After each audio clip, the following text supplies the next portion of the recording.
investigations from the case files of Lieutenant Joe Kenda. Oh my God. First, a gruesome discovery sparks a police investigation like no other. They don't have a body. So how did it get there? And why aren't the rest of the bones there? Are we looking at a homicide? Or are we looking at a wild animal attack? The one thing they could go on was a missing persons report. So we have 1,000 questions and one answer. It's human and it's dead.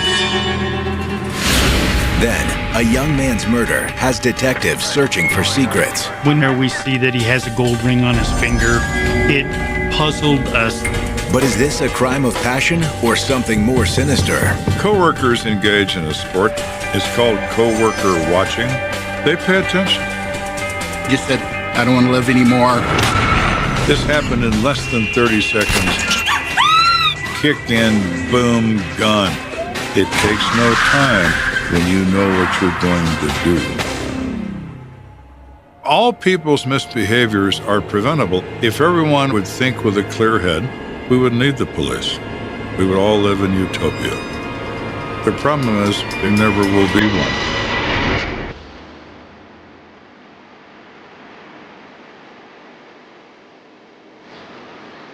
As the sun begins to set over Colorado Springs, Danielle Donlin is enjoying a quiet evening with her grandson, Terry. She was cooking dinner that evening, and she had one thing to do, and that was bring Shadow in, her dog. Shadow!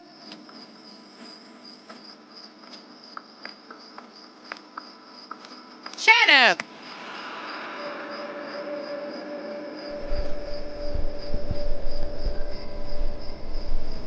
So she doesn't see him and calls him again. Shadow!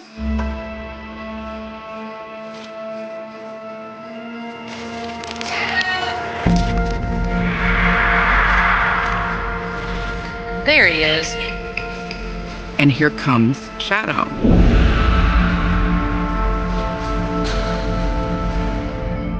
With something large in his mouth.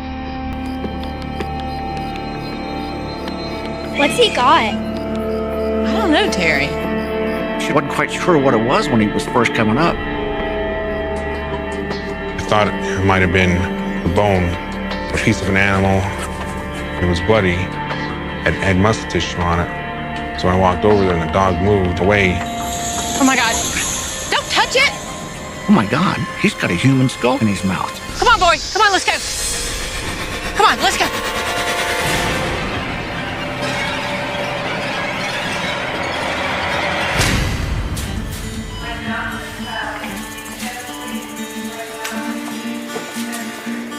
Across town, it's Lieutenant Joe Kenda's turn to do the family grocery shopping. We both work. And the deal was whoever was available to grocery shop would do so when the cupboard was bare. I'm the world's fastest shopper. I get what's on the list, I throw it in the cart, and I move on.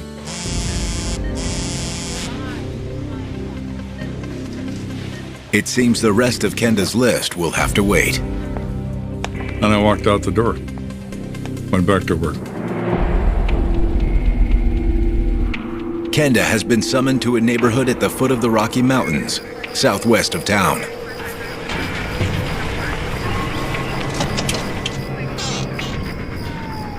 How you doing? Hey, good. So what do we got? So the woman who lives here, her dog comes home with a human skull. In this case, I can't imagine something any more distressing than what this dog has discovered. So we're setting up lights to do a search for the rest of the body. It's not uncommon for people's pet dogs to find items they think interesting and they bring them home with them. The medical examiner's over here checking out the skull. You want to go see it? Let's take a look.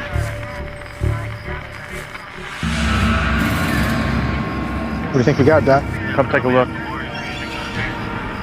The eyes are no longer present. There are patches of brown hair on the skull. For starters, it's obvious that another animal got a hold of this before the dog did. See the teeth marks here?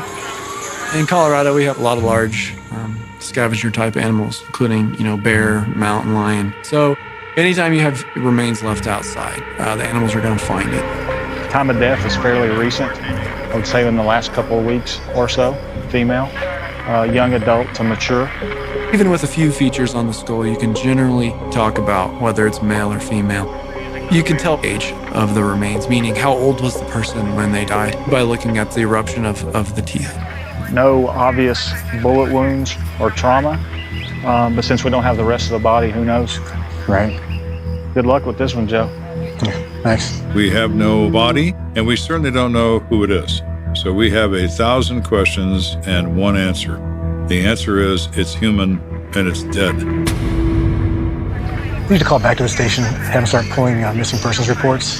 Any Caucasian female reported in the past few weeks? Yes, sir. When remains are discovered, your first instinct is that this is a missing person. Not everyone that's missing is reported as missing, but this is a place for us to begin. As his team at the station pulls recent missing persons records, Kenda tries to locate the rest of the remains. When you're looking at a case like this, you want to talk to the owner of the dog, Shadow. Hey, bud. How you doing, man? I'm Lieutenant Kenda. Do you have any idea where the dog might have got the skull? No, he roams on his own. He never crosses a highway, I can tell you that, though. The dog was on the west side of the road and somehow discovered this head and brought it to this house, and I have no idea where, how, or anything else. All right, let's map this out. You search in proximity to where the dog was last known to be, which is at the house with the head. You have no way to determine how far that dog would go or in what direction. We'll start searching the surrounding areas, and we'll radiate out into the wilderness. You break it into squares and you assign people to squares. You try to make it organized, but in a rural area like this and mountainous terrain, that's very, very difficult to do. This is going to be hard enough as it is. Let's not make it any harder than it has to be by trying to do this in the dark. Let's all meet right back here first thing in the morning. You don't want to encounter a black bear at night when you're out there searching around in the woods. It's safer to wait till first light so that you have plenty of light to go out there and do a proper search.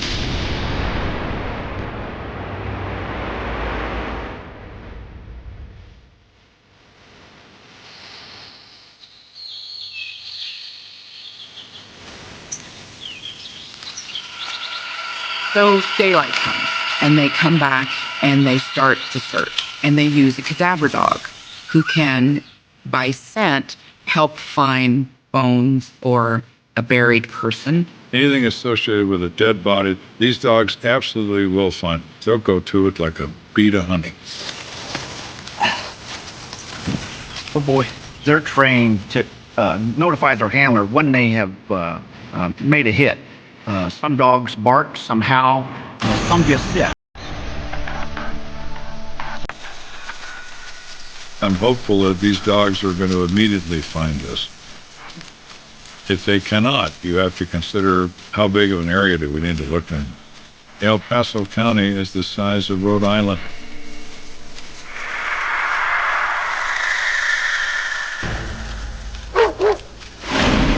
An hour into the search, the canine officer gets a hit. Lieutenant! Come on, let's go. There is an odor that is indescribable. What have you got? You got something. Well, my.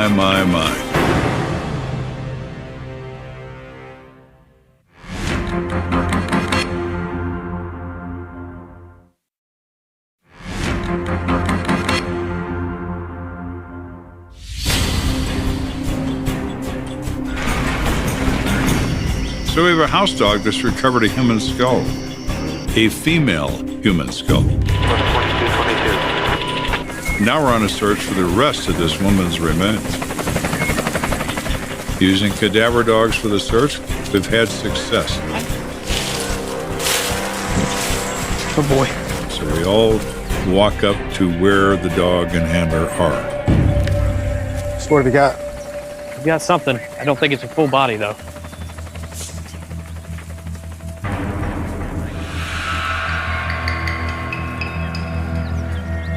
We find a few human bones, a femur, a tibia, a shoulder blade. Some have flesh still attached. They have gnaw marks on the bones from animal teeth. Yeah, those bite marks look like the work of a bear. People think bears are berry pickers. They are. But they won't hesitate to eat flesh. They have no difficulty tearing bodies limb from limb, removing heads from a fresh kill. Make sure you collect all those and let me know what you find out. Yes. The discovery of the bones prompts Kenda and his men to entertain another, more unusual possibility. Was she a hiker that was just out for a hike one day?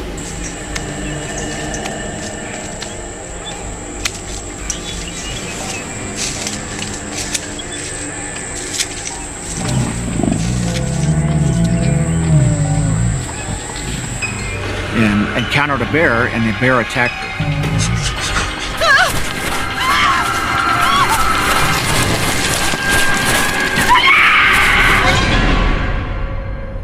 The likely suspect in this is a bear. While the search for the rest of the body continues, Kenda focuses on identifying the victim. Any luck with those missing persons reports? They said that they do have a couple missing female reports that could possibly match. Here's what I need you to do. Contact their families, have them bring over the dental records ASAP. I'll swing by the station, take them to the coroner's office myself. Well, we've got the skull with the teeth. One of the best ways to do an identification on an unknown person is through dental records. No, not this one. The second and third molars are totally different. An X-ray of a known person's dental records overlay like a map. You put one over the other, and if something's out of place, it's not them. No, not this one either. The jawline structure is completely different. People's dentistry changes over time, but much of what your teeth look like and the fillings that you've had in the past are going to still be there. When you compare those teeth, what you have on the skull is as good as a fingerprint. It looks identical. Then when he gets a third person up there, he begins to look at those, and then he really gets interested. What do you got, Doc? Hold on. And he starts seeing which teeth they are and the depth and breadth of the work that was performed on each tooth, and he makes an identification. That's her, Lieutenant. The molars match up perfectly. Well, that's her. You're positive? Absolutely. All right, let's see what we got.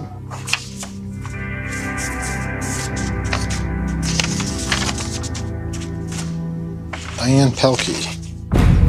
So now we know that this mysterious head is that of none other than Diane Pelkey, age 36. She was reported as a missing person by her husband, Michael Pelkey, 1 week before the head was discovered by the dog. So she'd only been dead for 7 or 8 days. Inside Diane Pelkey's file, Kenda finds a newspaper ad placed by her husband. Michael Pelkey took out a full-page ad in the paper with pictures of his wife, pleading for help in locating her, announcing he loves her desperately and he's very worried someone has taken her and done her harm. Michael Pelkey was a 16-year veteran of the United States Army, still active duty, and lived off Fort Carson with his wife. Kenda must now inform Michael Pelkey of his wife's death. Mr. Pelkey? I'm Lieutenant Kenda. Have a seat.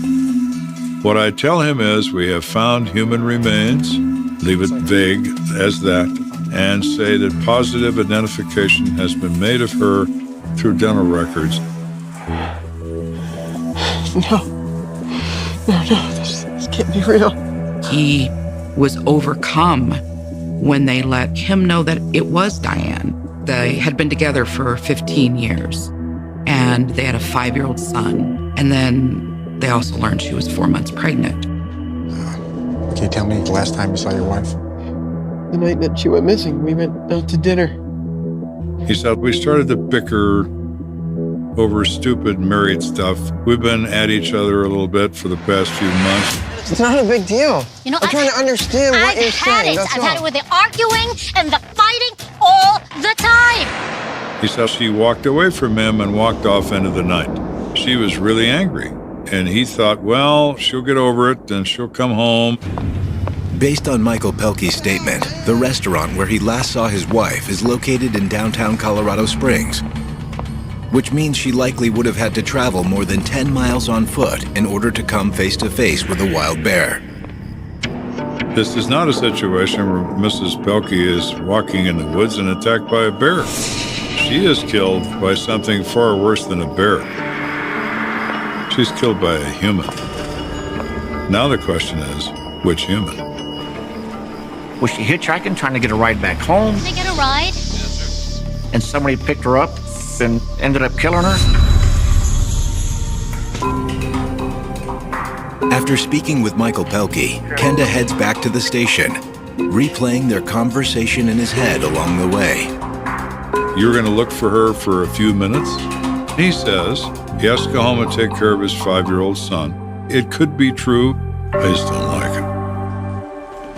it. More red flags are raised when Kenda takes a closer look at the original missing persons report filed by Michael Pelkey. I'm reading through it, and on the bottom of the page, JDLR. the officer puts in quotes JDLR, and that really struck me. Policemen have a code for lots of different things, but one of the things they have a code for is JDLR, which means just doesn't look right. Yeah, you don't write that on a missing person's report for no reason. You write that down there so that somebody's looking at that later says, oh, he was suspicious about this. Something about Pelkey bothered this cop. Yes, is Officer Donaldson working today? Now, what exactly do you mean, officer, by JDLR?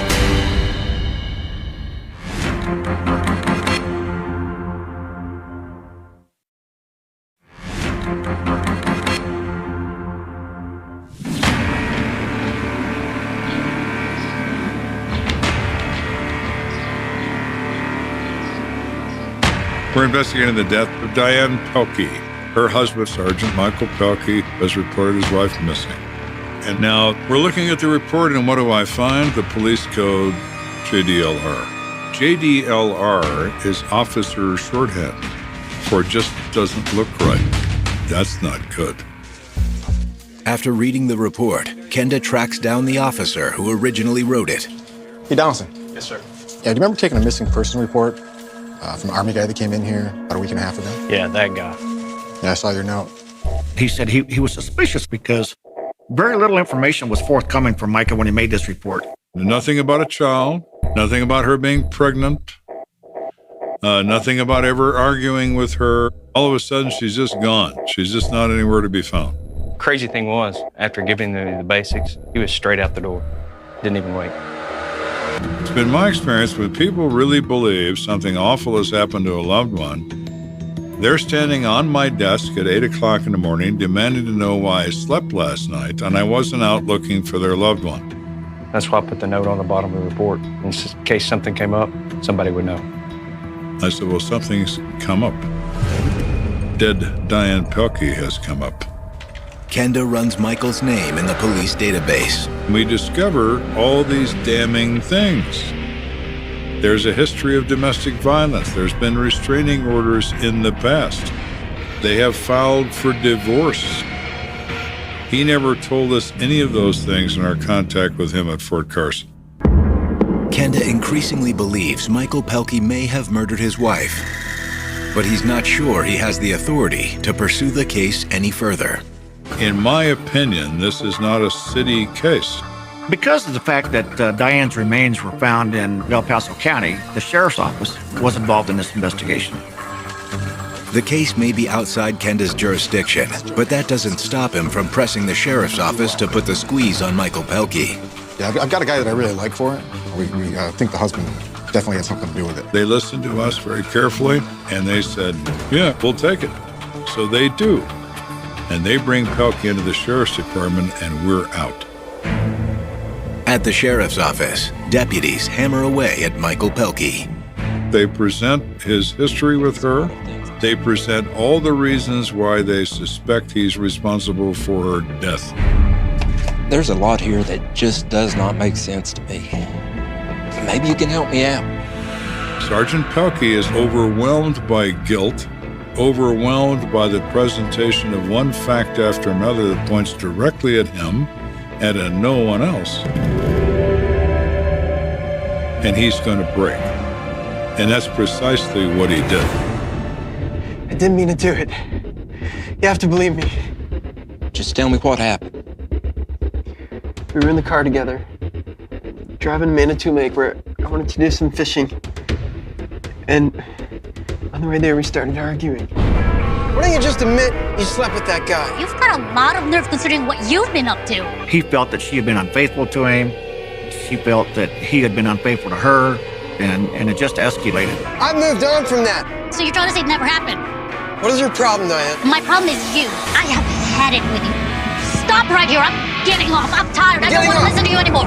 At some point, Diane just wanted to get some space between them, and that doesn't set well. Stop the car! What is your problem? Hey! Get back here, Diane! What is it?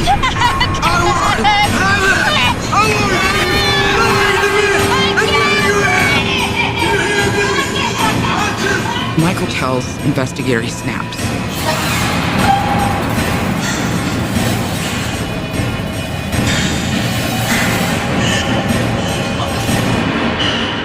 He admits to the sheriff's detectives he strangles her in the car. You have to understand, it was an accident. Using your hands to kill someone is a long and agonizing process. It takes as long as 2 minutes to die. There is no accident. This was the mother of his child, the mother of his soon-to-be second child, and you're watching them die. This is brutal. How one human being can do that to another human being they profess to have loved.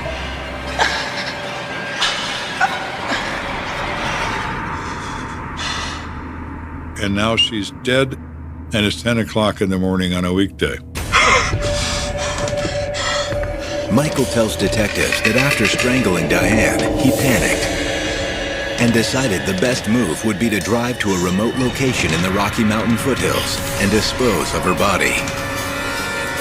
He decides, I'm going to seatbelt her in so no one will be suspicious that she's dead, that she's merely a passenger in my car. It just is unimaginable.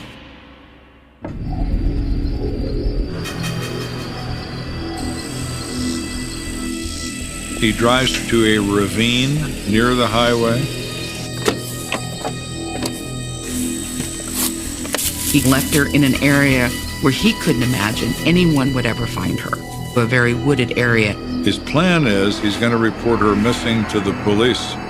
Then he's going to take out an ad in the paper. Then he's going to do all these things to defray suspicion from him. I can well imagine that he thought maybe he was going to get away with murder. Well, you're wrong there, Michael. His plan unravels around him, and they arrest him for murder. Shortly after that, our district attorney agreed to allow Fort Carson to court-martial him, and Michael Pelkey was convicted of second-degree murder and is currently serving a life sentence at Fort Leavenworth, Kansas, the military penitentiary there. You are held to a higher standard by the United States military. You will not behave in this way, and if you do, you will be one sorry son of a bitch. Sergeant Pelkey found that out the hard way. So now we have a little boy who has a father in Leavenworth who will never get out again, and a mother who will never return home, and a sibling that he will never have. And what's left is a lot of sadness. It could have all been avoided. What happens to him? All because of a father believing that death was the answer to a problem in life. Coming up, a quiet young man Oh, God. is gunned down in his own bedroom. I'm here to kill, and this lock is in my way. So now it becomes boom, diddy, boom, diddy, boom. Let's shoot this door apart.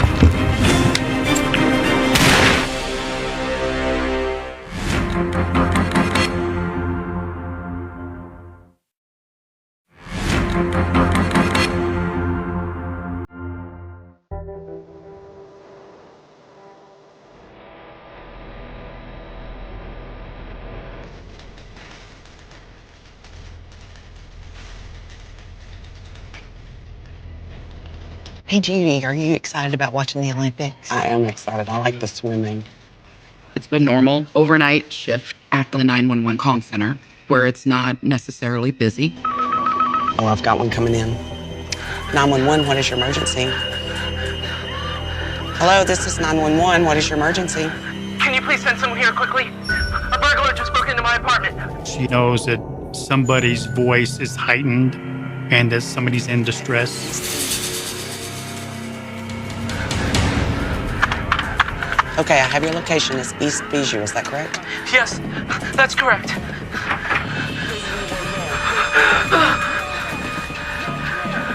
Oh, God! And then she hears this noise, like a bang, and the line goes dead. Hello, sir. Are you there? Is anyone there?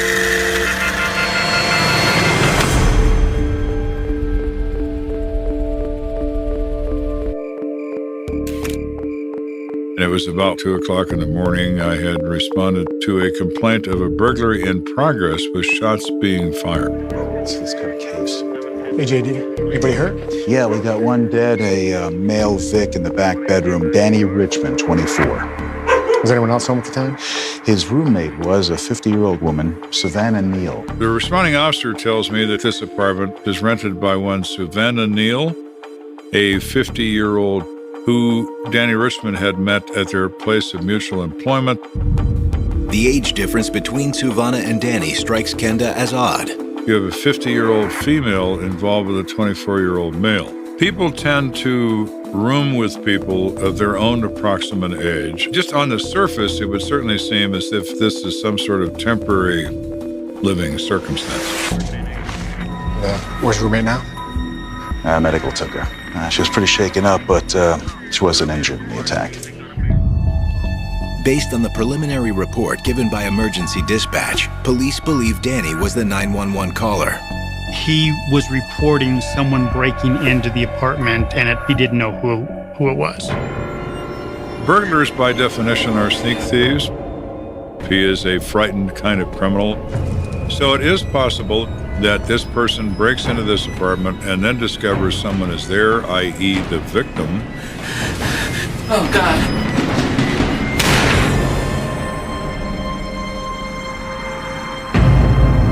And responds with gunfire, killing him. All right, so look inside, see what we got. But before Kenda can even enter the apartment, a clue is already waiting for him at the front door. Burglars, because they're thieves, they try to pick locks, or they try to force a door open. Here, multiple shots have been fired at this door. That is not the act of a burglar. This guy doesn't even care who hears it. That is the act of a violent person with a motive against somebody inside that door.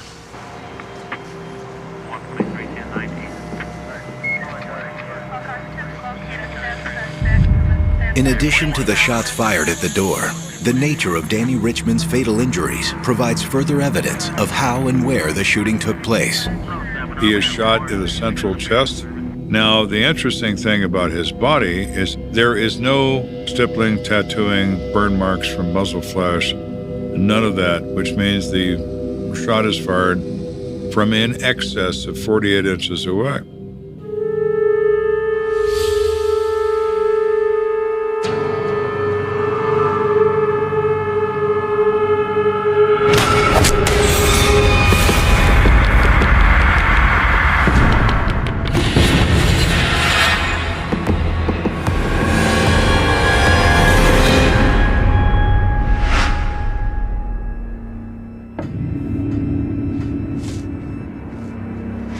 Did we find any casings? Nah, it's probably a revolver. It appears that Danny was eating. There was a plate of food on the nightstand. That tells us that he was relaxed at one point inside that bedroom just before he was shot.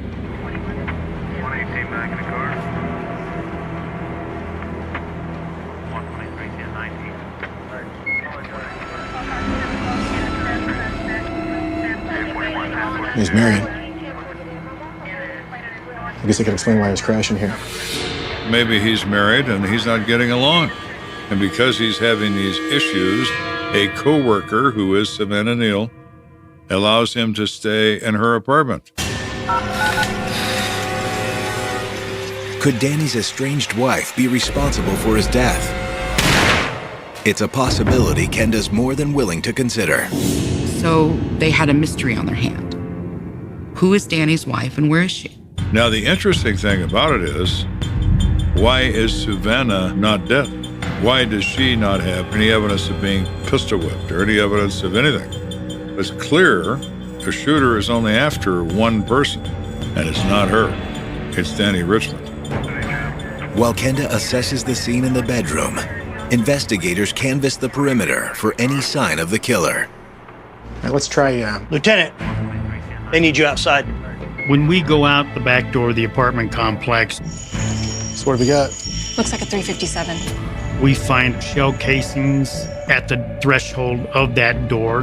The odds are this is a revolver, and the odds are further the killer was dumping expanded casings and replacing them with live rounds.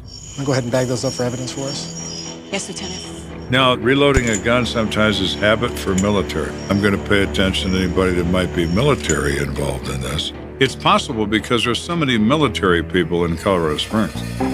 But with little concrete information about the shooter, Kenda turns his attention to the victim, Danny Richmond. They decide to go to Danny's job and try to talk to a coworker where he's a nursing home assistant. Hopefully they will open the door to some kind of information if he's had any problems with anyone at work or a friend. Hi. Hi. Can I help you? I'm Lieutenant Kenda from the Colorado Springs Police Department. We explained to her that we are looking into the shooting death of Danny Richmond, and she almost collapses because she knows Danny Richmond. Can you tell us a little bit about Danny? What kind of a person he is? Yeah, he was great. Danny was extremely polite. He loved his job. He had a reputation for helping people. He was involved in the community and had thoughts of opening his own nursing home so he could help people in his own way. Savannah Neal and this young man became friends at work. Savannah was 30 plus years older than Danny and sort of acted as his mentor. Do you know how long he'd been staying with Savannah? Had he recently been kicked out of his house by his wife? And she seems confused. Well, no, he's not really married. What about the wedding ring? He wore that to show his commitment to Savannah. Well, no. They were sleeping together. Knowing that they are now romantically and physically involved with each other and the wide disparity in their ages makes it obvious to me that this probably isn't Savannah's first rodeo. Who else is in her life that isn't happy about her new arrangement?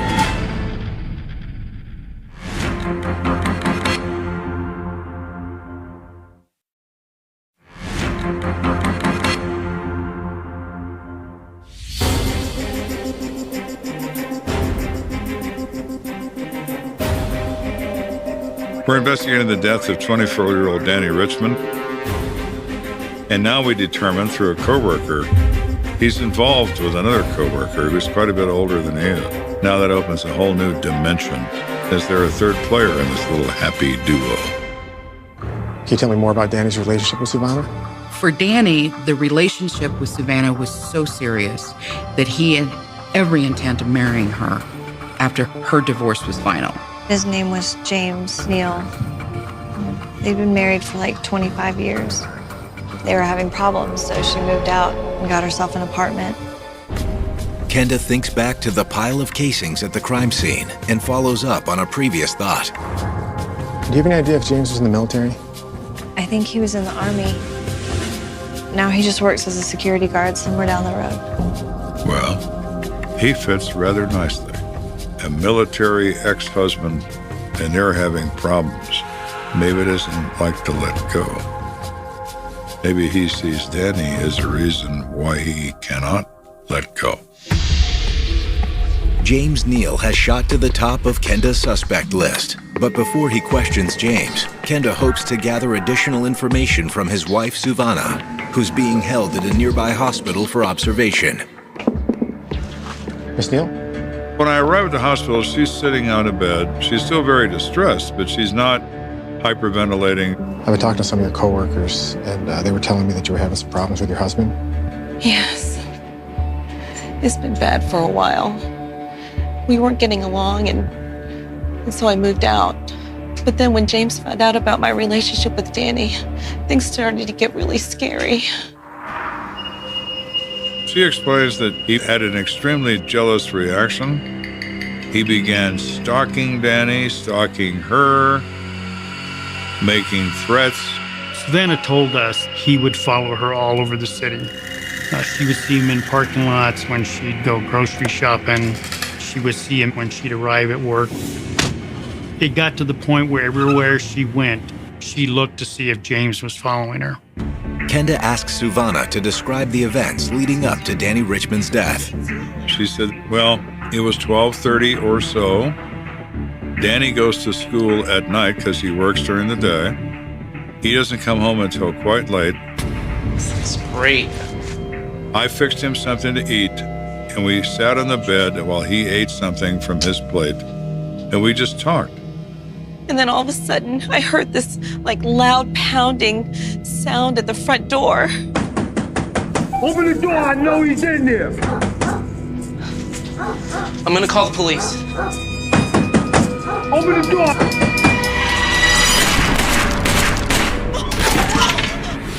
The door explodes. Oh my God. And in comes James Neal. He is alone. In his hand is a 6-shot revolver. He walks right past her. He walks to the bedroom door. No! Oh my God, no! I didn't know what to do. I just heard James yelling. Just couldn't leave her alone, could you? She's my wife, not yours. And she hears a shot in that bedroom. He then walks out of the apartment, saying nothing to her. This happened in less than 30 seconds, start to finish. Oh, God. You just couldn't leave her alone, could you? She's my wife, not yours.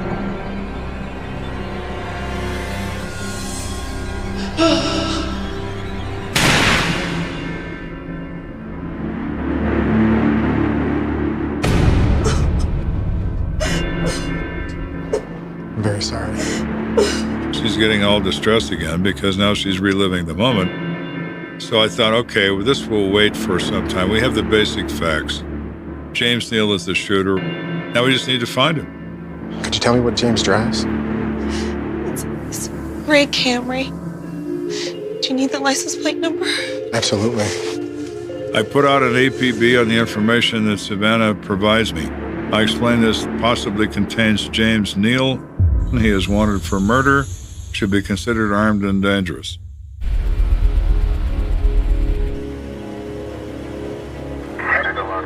Minutes later, Officer Jerry Owens, out on routine patrol, spots a gray Camry with plates matching Savannah's description. 31, be advised, I've got that murder suspect. He's going to be eastbound on Bernard.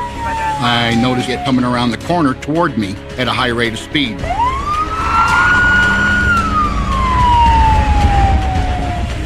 Southbound Bernard.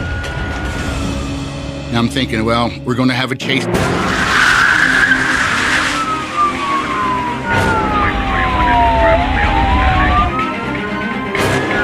Circling back around towards west.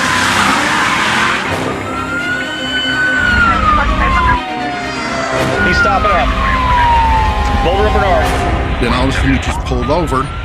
I'm thinking, well, maybe this isn't the guy because he's just pulling over normally. Driver, turn the car off, throw the keys out, and let me see your hand. He gave commands and he didn't move. So he approached him. I'm sort of weighing all my options. What if he does this? What if he does that? Before I get to the car.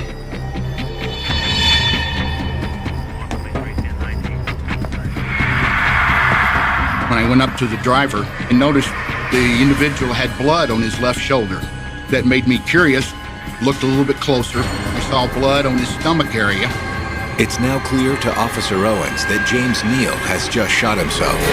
Mr. Neal is sitting behind the driver's wheel with his head in his chest. He is alive. He's got blood all over him. Next to him on the passenger seat is a .357 Magnum revolver. You touch that gun, I'm gonna shoot you where you sit. I don't want your help. I want to die. 31, I need an EMS and first responder ASAP. I got one with multiple gunshot wounds. He was speaking very coherently to me at the time, and I asked him, when did you shoot yourself? And he stated as I was pulling him over. I did not see any muzzle flash from the gun at that time. He must have had it pressed close. The next obvious question is, why'd you shoot yourself in the shoulder and the stomach? That's a pretty awkward place to shoot yourself if you want to die. In my opinion, James Neal's intent was to kill himself, but he lost his courage. And that's why he shot himself in the stomach and the shoulder. So I get there just as they're putting him on a gurney. Please let me die. I shot my wife's boyfriend. Thank you, Mr. Neal. Investigation is now closed. James gets to the hospital, he gets attention, and he survives.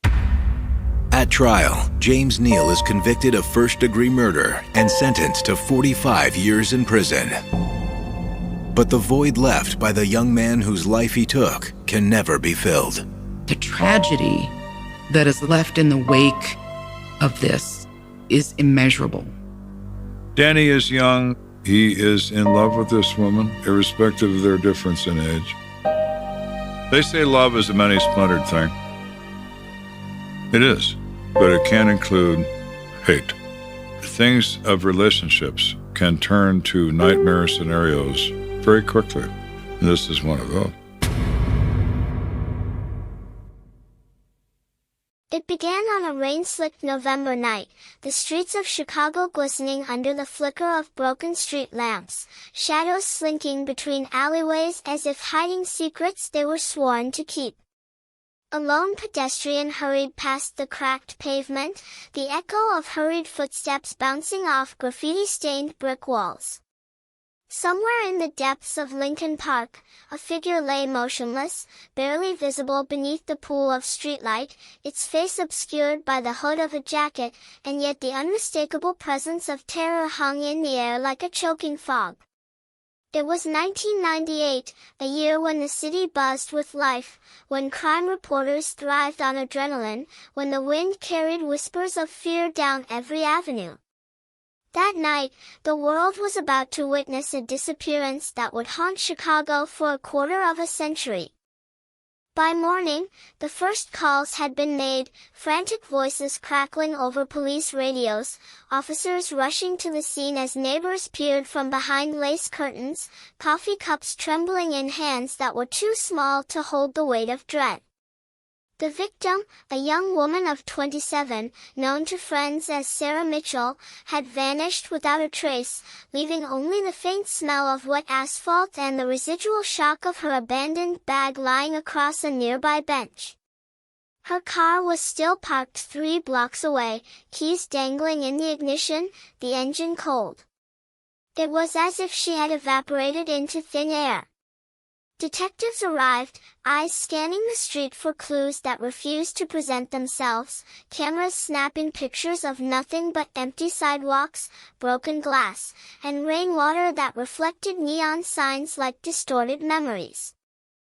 In the precinct, the case file grew thick, pages stacked with interviews, eyewitness accounts, and grainy photographs.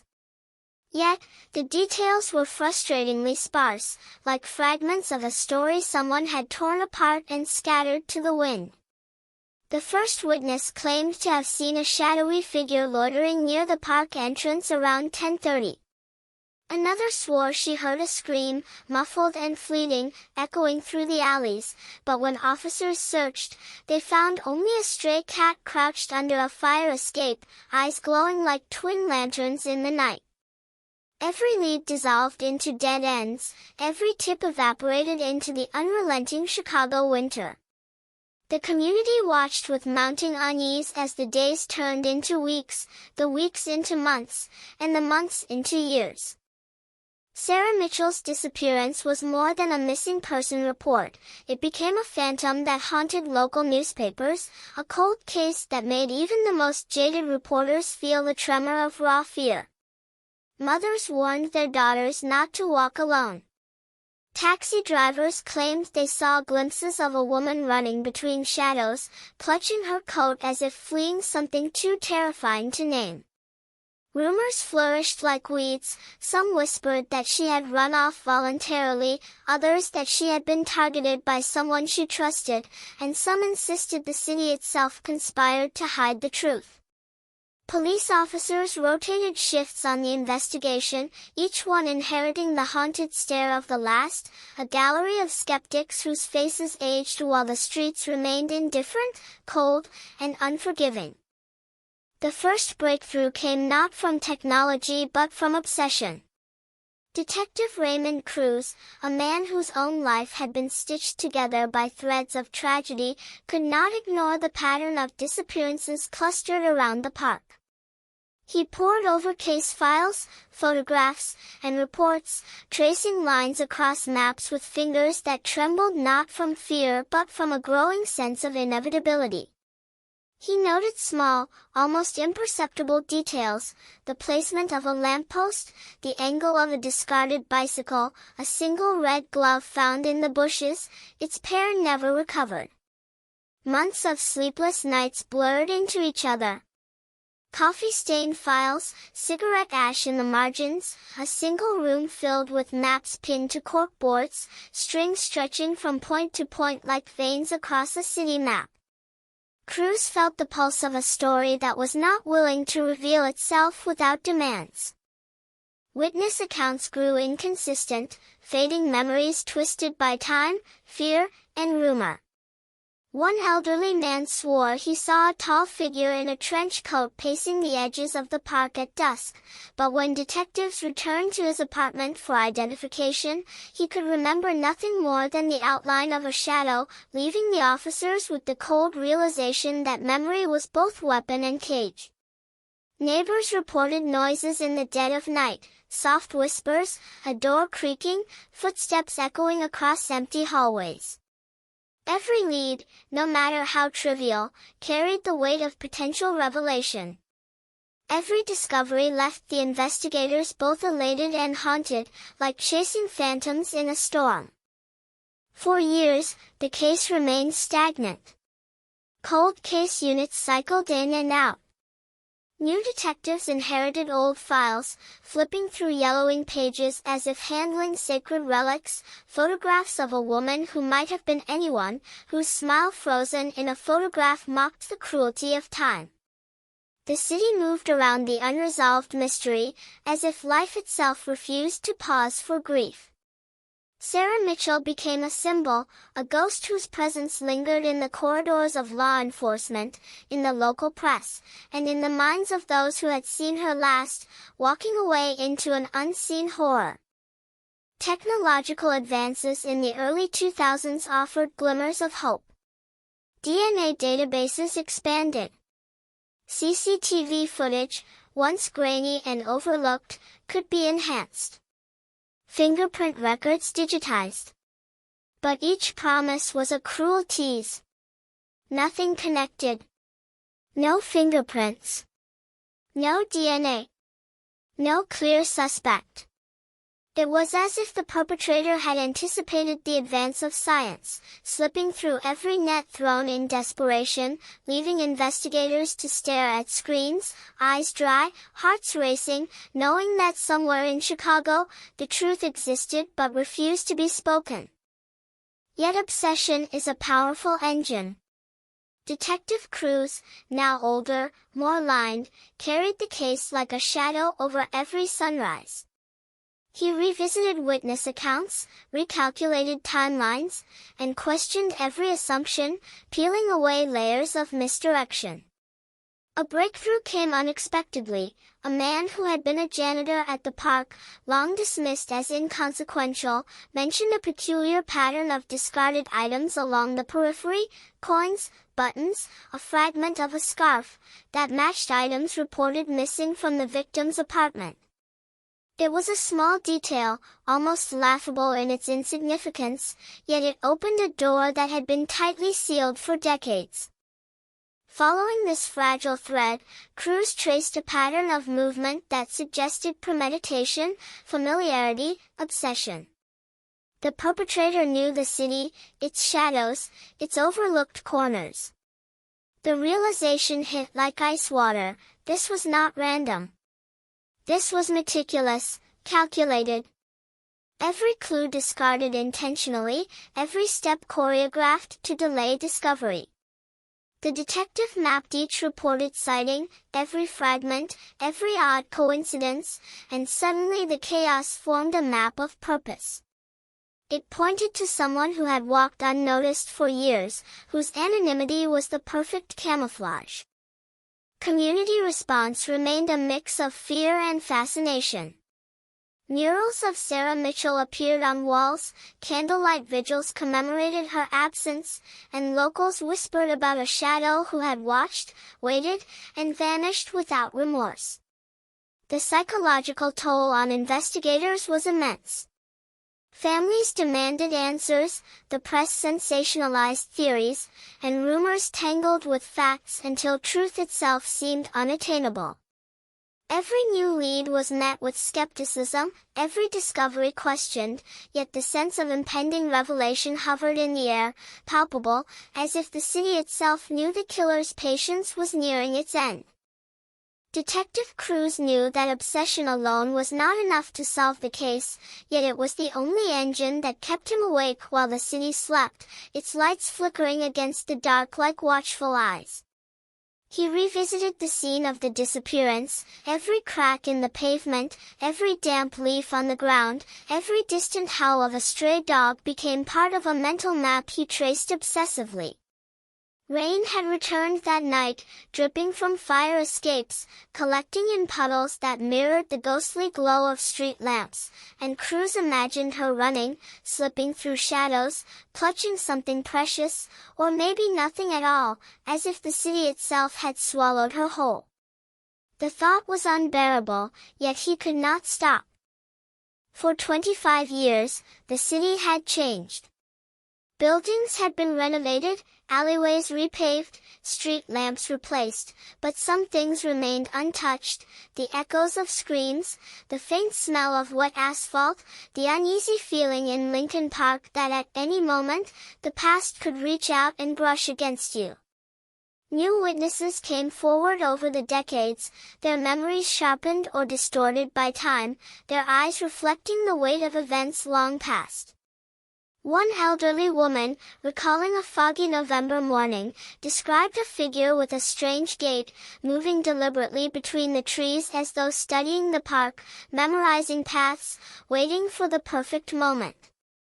Crews noted the pattern, connecting it to previous sightings, to discarded items, to strange phone calls that had gone unreported because they seemed inconsequential at the time. It was in reviewing one of these minor anomalies that crews stumbled upon a digital artifact, almost too small to matter: a grainy photograph from a local newspaper archive, showing a shadow in the corner of a group of joggers, its posture oddly rigid, its face partially obscured by the angle of the sun. Enhancing the image revealed nothing conclusive, yet the detective felt a familiar shiver: the presence was deliberate. Someone had moved within the frame to avoid attention, but the camera captured enough to suggest familiarity with surveillance, with avoidance, with the idea that even an unseen lens could betray them. Every detail, no matter how small, became a thread in a web that had grown over decades, waiting for a patient hand to untangle it. The psychological profile began to take shape: meticulous, calculating, patient beyond reason, someone who could walk unnoticed in plain sight, someone who observed, recorded, planned. Cruz imagined the killer as he must have existed in 1998, blending into the everyday hum of the city, shopkeepers, commuters, neighbors, an unremarkable person whose life had no obvious fissures, no visible cracks. But within those ordinary routines, a darkness lurked, waiting for an opportunity that would not come again for another 25 years. The detective felt the weight of inevitability, the unshakable certainty that patience had its own timeline, and the timeline had reached a critical point. By now, the media had long abandoned the case, filing it under cold cases that were too old, too complicated, too painful to reopen. Yet in online forums, in whispered conversations among retired cops, the case persisted like a ghost story, each retelling embellishing details, each theory layering additional complexity onto an already intricate mystery. The community, once rattled, had grown numb, though the sudden re-emergence of interest, sparked by Cruz's persistence, rekindled memories, anxiety, and fear. Some residents reported strange activity, lights flickering, unfamiliar cars parked outside for hours, footsteps on sidewalks where no one should be walking. Every sensation felt amplified by the collective memory of a vanished woman and the realization that her story had not ended, it had merely paused, suspended in a limbo of uncertainty. It was an anonymous tip, sent via email to the precinct's cold case unit, that reignited the investigation in a way no previous clue had managed. The email was brief, almost cryptic. "You've been looking in the wrong direction. Check the spaces between what you see and what you think you know." It included a series of addresses and dates, some overlapping with Sarah Mitchell's known routes, others entirely unrelated on the surface. Cruz pored over each one, cross-referencing with old police records, missing item reports, and witness statements. Slowly, patterns emerged, lines connecting dots that had seemed random, anomalies that now appeared deliberate, intentional breadcrumbs leading toward a hidden narrative, one that had been obscured by time, by fear, by the sheer audacity of the perpetrator. Forensic technology had advanced far beyond what was available in 1998. Fingerprints once too smudged to be analyzed could now yield matches. DNA fragments, degraded but not destroyed, could be compared against national databases. Cruz worked with a new generation of specialists, young, relentless, who approached the case with fresh eyes but still felt the weight of history pressing down on them. Together, they re-examined the minutiae, the red glove found in the bushes, a fragment of scarf, the timing of calls, the locations of sightings. Each piece of evidence, when properly aligned, began to outline a path, a method, a presence. The killer had been careful, but not infallible, and over decades, even the most meticulous actions leave traces. In mid-afternoon sessions at the precinct, Cruz would trace the path with a pen, connecting points on maps pinned to corkboards, moving strings and clips until they formed something resembling intent. The young detectives were cautious, sometimes skeptical, often exhausted by the overwhelming complexity. Yet the pattern was undeniable. Someone had observed, tracked, and anticipated every move Sarah Mitchell made. Each discarded glove, each misplaced item, each forgotten phone call was part of a choreography intended to mislead, to confuse, to delay discovery. The detective imagined the killer sitting somewhere, knowing that the puzzle would eventually be pieced together, anticipating the moment of revelation as a predator waits for prey.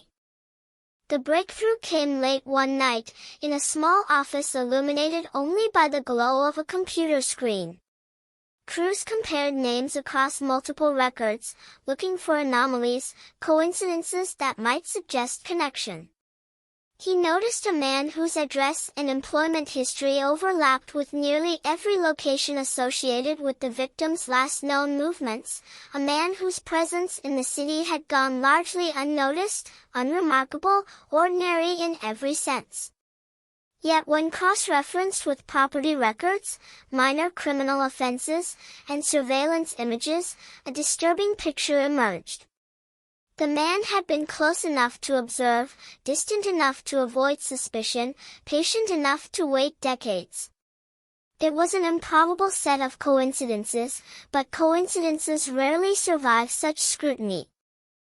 Crews called in a team, each officer understanding the gravity, the tension, the years of deferred justice.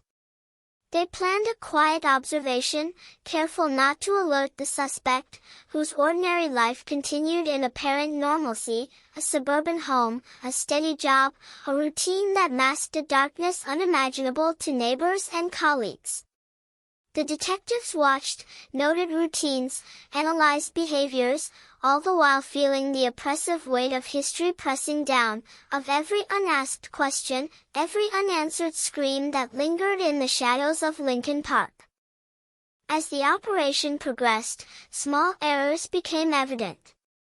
The suspect, though careful, exhibited a subtle repetition, the same route taken at the same time, the same gestures repeated almost ritualistically, an unconscious choreography betraying years of meticulous planning. Crews realized the breakthrough had always been there, hidden in plain sight, obscured only by the assumptions of ordinary life. Patterns that were dismissed as mundane revealed the method to madness, the painstaking precision required to remain unseen, unremarkable, untouchable. Neighbors began to notice the attention, subtle surveillance that raised eyebrows but did not provoke confrontation. Observers reported a man walking through his yard at odd hours, glancing toward the street, a figure who seemed perpetually aware of eyes upon him. Crews felt the tension coil tighter with each passing day, the knowledge that the arrest, when it came, would not just solve a cold case but shatter the illusion of normalcy, exposing the fragile veneer of safety that the city maintained. The night air in Chicago had a biting quality that seemed to seep into the bones, and Detective Crews felt it pressing against his chest as he watched the suspect's house from a dimly lit vantage point, binoculars pressed to his eyes, notes scribbled on a pad that had grown familiar with obsession. Every movement, every light that flickered inside, every shadow that stretched across the lawn carried the weight of decades of unanswered questions. Crews had seen patterns before, but this was different. Every gesture, every mundane act was a thread connected to a tapestry woven long ago, a tapestry that could finally be unraveled. The suspect, unaware of the scrutiny, followed routines learned through repetition, habits as mundane as they were telling, unaware that the decades of careful invisibility had begun to crumble. For 25 years, the city had whispered about Sarah Mitchell. Murals, candlelight vigils, online forums full of speculation and fear, these were the echoes of a life interrupted, a presence erased but never forgotten. Now, the possibility of closure seemed tangible, yet fragile, as though a single misstep could undo the painstaking progress made over months of analysis. Crews and his team observed patterns of movement, noting the smallest inconsistencies, a door left slightly ajar, an unfamiliar car parked down the street, the suspect checking the same corner at precisely the same time each evening. It was the subtlety of these actions that betrayed intention, and it was intention that Crews needed to confirm the truth hidden for a quarter of a century. In the precinct, the air was thick with tension, a shared sense of anticipation among officers who had inherited the burden of this cold case. Files were stacked high, photographs annotated with meticulous care, digital maps displaying lines and arcs connecting locations, witnesses, and discarded objects. Every detail from 1998 to the present was scrutinized anew. Minor anomalies, forgotten phone calls, misreported sightings, unexplained absences, suddenly gained significance.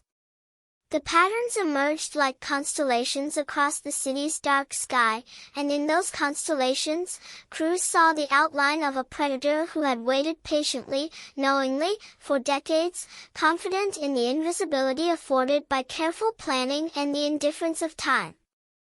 Cruz's thoughts returned constantly to Lincoln Park, the site of the original disappearance.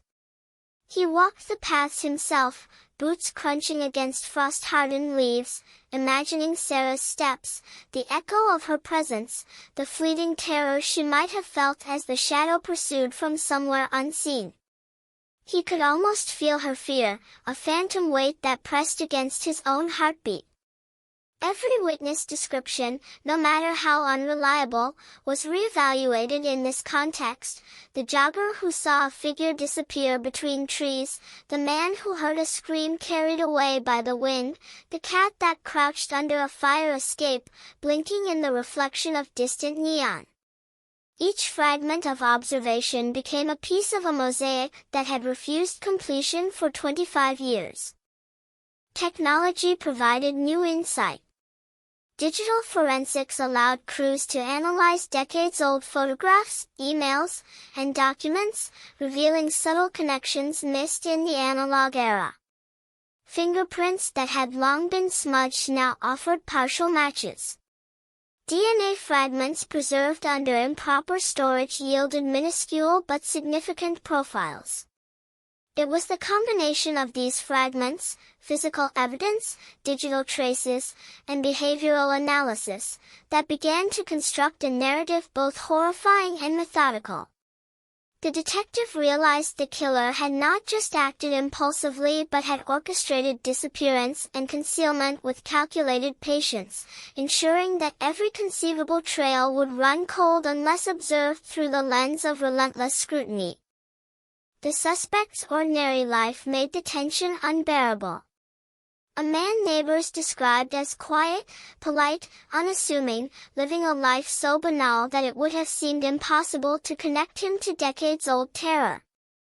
Yet patterns persisted, small items appearing and disappearing in peculiar sequences, property purchases that aligned uncannily with locations associated with Sarah Mitchell, subtle alterations to daily routines whenever the suspect believed attention was present.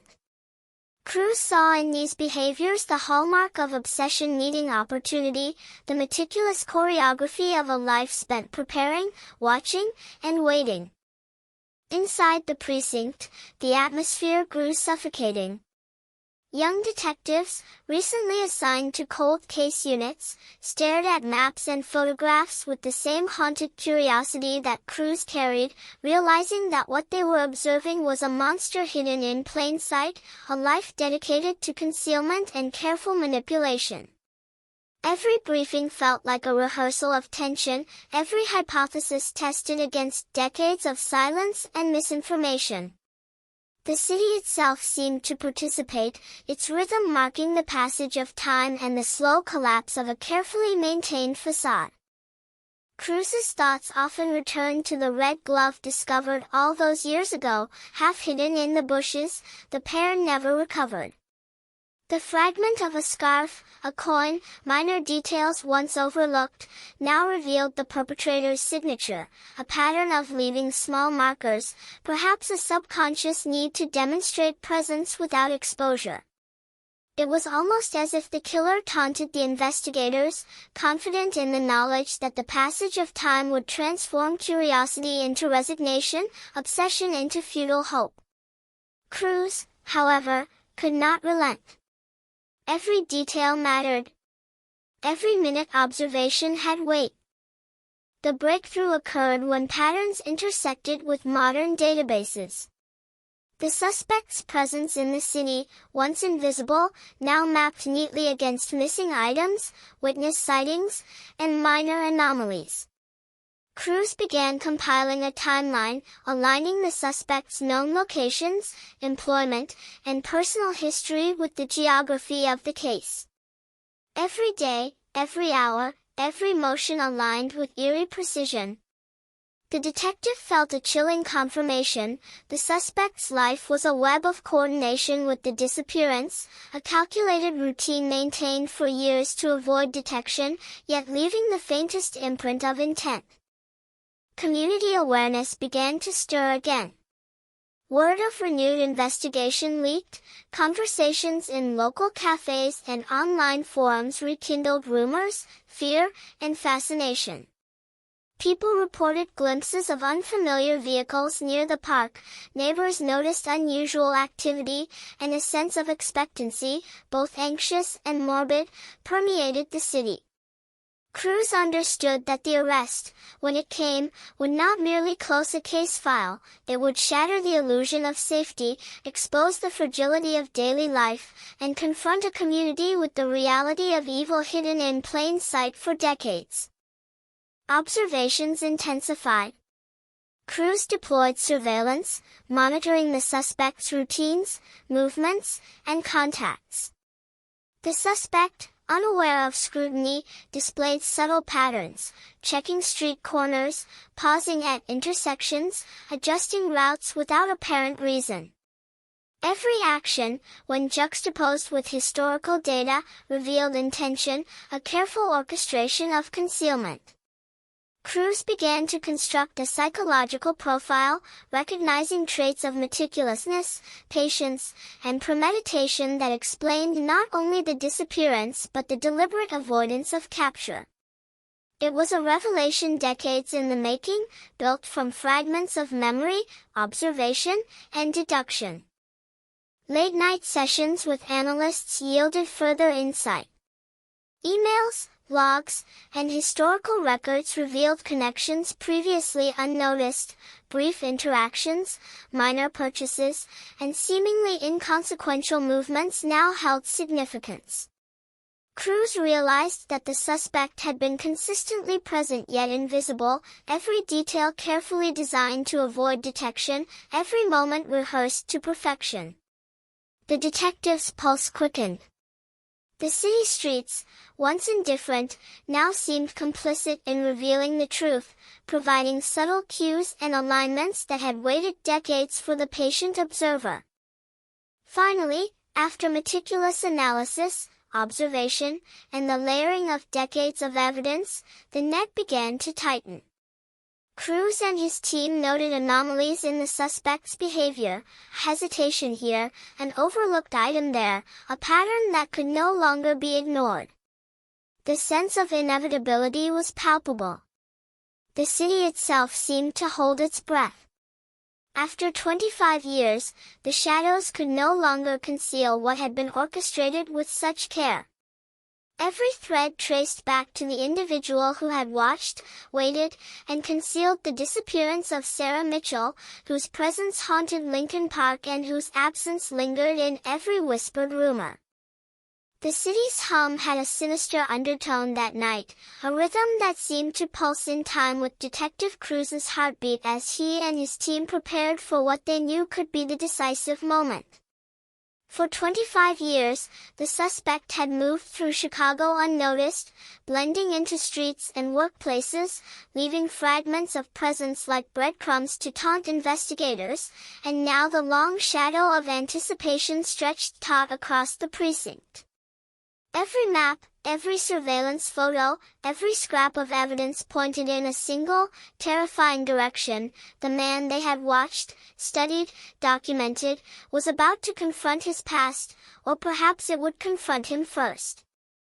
Crews retraced the suspect's routine one last time, a mental rehearsal of his every move, the morning jog through side streets, the coffee purchased at the same corner, the route to a small office in the Loop, the familiar gestures repeated with mechanical precision. Nothing escaped scrutiny. Cameras were positioned, analysts monitored signals, every digital footprint tracked and cross-referenced with decades of historical data. The tension was palpable, a tangible pressure that seemed to thrum through the walls, seeping into the very air of the city. Even outside, the streets seemed aware, indifferent yet complicit, reflecting the glow of street lamps on rain-slicked asphalt as if keeping watch. Every minor anomaly previously dismissed now had weight. The red glove, long forgotten, now considered a signature. The fragment of scarf, a breadcrumb linking decades of absences. The strange sequence of items appearing and disappearing in parks, alleys, and sidewalks. Crews saw a choreography that spanned 25 years, precise yet subtle, deliberate yet almost invisible, a rhythm understood only by the predator who had enacted it. And now, with modern surveillance, every gesture, every routine, every pause was a thread to follow, a map finally readable after decades of careful concealment.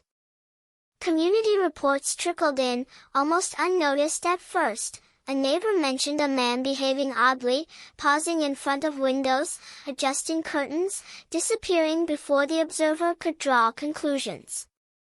Another noted a vehicle parked inconsistently with routines, driver unknown, timing off by minutes that seemed insignificant yet aligned with old witness reports. Crews compiled, analyzed, cross-referenced, connecting dots across time and space. The city revealed itself in fragments, like a jigsaw puzzle scattered and forgotten, now reassembled with obsessive precision. The psychological profile grew clearer with each observation. The suspect was meticulous, calculating, patient to a degree that was almost unnatural. Crews imagined the mind behind the disappearance, careful planning, endless observation, a life constructed to be invisible while manipulating events from the shadows. The suspect's patterns, once mundane, now revealed an almost ritualistic precision, a methodical orchestration of disappearance, concealment, and avoidance that spoke of decades of practiced patience. The detective shivered at the implications, a life spent entirely in preparation for the perfect crime, executed with unerring control. Inside the precinct, analysts were feverishly cross-referencing historical data with present observations. Every past report was reconsidered, the jogger who glimpsed a figure disappearing, the man who heard a scream muffled by the night, the items recovered yet unexplained. Each became a signpost, a whisper of truth hidden in the fabric of time. Crews noted inconsistencies in the suspect's past statements, minor errors that aligned with previously dismissed witness accounts. It was as if the man had been too careful to leave no trace, yet the faintest human imperfection betrayed him after 25 years. Late into the night, the team reviewed enhanced photographs, digital reconstructions of crime scenes, and patterns of movement across decades. The suspect's routines, once unremarkable, now revealed a network of intention. Streets, parks, alleyways, offices, all became nodes in a web, each point marking a deliberate decision to remain unseen while observing, tracking, and controlling the environment. Crews realized with mounting intensity that the perpetrator had orchestrated not just a disappearance, but the perception of randomness, the illusion of chaos that had frustrated investigators for decades. The atmosphere grew taut as the team planned a strategic approach. The suspect's life, once invisible, now lay under a microscope. Cameras were adjusted, positions rotated, digital monitoring intensified. Every step had to be precise, every action calculated to ensure observation without alerting the man who had spent decades perfecting concealment. Crews felt a sense of inevitability, the culmination of 25 years of unanswered questions, speculation, and fear was imminent. The air seemed to vibrate with anticipation, the city itself holding its breath. Then came the small error, the flaw in years of perfection. A surveillance camera, unnoticed by the suspect, captured a pattern, an unguarded pause, a glance toward the wrong street, a hesitation in habitual movement. Analysts highlighted the anomaly. Cruz stared at the screen, recognizing the subtle deviation immediately, the first tangible evidence of human imperfection after decades of careful choreography. It was a fissure, a crack in the armor of invisibility, and he knew that pursuing it would be the key to finally revealing the truth. The suspect continued routines, unaware of the scrutiny, yet the layers of observation and cross-referencing left no moment unexamined. Cruz's mind raced, every past disappearance, every discarded item, every whisper of rumor now converged into a single narrative. The suspect's psychological profile matched behavior observed in historical accounts, the subtle manipulation of environment, the precise timing of actions, and the extraordinary patience necessary to remain invisible for 25 years. Every connection felt chillingly inevitable. Outside, the city moved on in its indifferent rhythm. Streetlights flickered, traffic flowed, pedestrians unaware of the hidden tension, yet in every step of the suspect, in every shadow along the streets, Cruz felt the pulse of the past converging with the present. The observation points were coordinated, signals monitored, patterns confirmed. The sense of urgency coexisted with patience, a delicate balance that had been maintained for decades now tipping toward resolution. Finally, Cruz called the team together for a briefing. Charts, maps, enhanced photos, and timelines filled the room. The detective spoke with measured intensity, outlining the intersecting patterns, the psychological profile, and the recent anomaly that offered the first concrete lead in decades. Every officer understood the gravity. This was not just about solving a cold case, it was about confronting the illusion of safety, exposing a predator hidden in plain sight, and reconciling 25 years of unanswered questions. The weight of anticipation was nearly unbearable, yet the team moved with disciplined focus, aware that a single misstep could undo years of preparation. As night deepened, Cruz and his team positioned themselves strategically. The suspect's routine was predictable yet fragile, a delicate choreography of movements honed over decades. Observers noted each step, the approach to intersections, the timing of traffic lights, minor gestures of habit. It was a dance of invisibility, disrupted only by the patient observation of a detective unwilling to let time erase accountability. Cruz felt a cold clarity, the culmination of 25 years of work, the intersection of past and present, the moment when decades of patience, fear, and uncertainty would converge into revelation. And yet, even in the face of imminent confrontation, the shadow of mystery remained. The city itself seemed to resist closure, the echoes of the vanished woman lingering in the rustle of leaves, the whisper of wind through alleyways, the faint glimmer of neon reflecting on wet streets. Every detail mattered, every observation carried weight, and Cruz understood that the final revelation, when it came, would not just solve a cold case, but confront a community with the fragility of trust, the impermanence of safety, and the enduring impact of a life taken, or nearly erased, by unseen forces. The first rays of dawn barely touched the streets of Chicago, yet Detective Cruz and his team had been awake for hours, eyes sharp, minds focused, adrenaline coursing like electricity through veins. The city was quiet, deceptively calm, unaware of the storm of justice about to be unleashed in the quiet corners of Lincoln Park. Surveillance feeds glowed softly in the dim precinct, the glow illuminating maps, photographs, and detailed notes tracing 25 years of absence, neglect, and concealment. Cruz studied the suspect one last time, noting every habitual pause, every micro-gesture that betrayed decades of obsessive routine. He felt the weight of inevitability, the culmination of decades-long investigation, the shadow of the unknown, was about to meet the light of discovery. Every movement of the suspect had been logged, every pattern meticulously mapped. The red glove, the fragment of scarf, the strange sequence of discarded items, each now a part of a coherent narrative, a story of patience, calculation, and deliberate concealment. Cruz understood, as he always had, that the suspect's life was a choreography spanning decades, timing precise, routines repeated, every action seemingly mundane yet loaded with hidden meaning. The detective imagined the man walking through the streets of 1998, blending into the city, invisible to the eye, leaving fragments of presence to confuse, to mislead, to delay. And now, all of it was converging into a single decisive moment. The team moved quietly through the quiet streets, vehicles parked strategically, surveillance devices recording every angle, every doorway, every shadow. Cruz's hands were steady despite the tension, every sense attuned to the environment. The suspect's patterns were predictable, but perfection is fragile.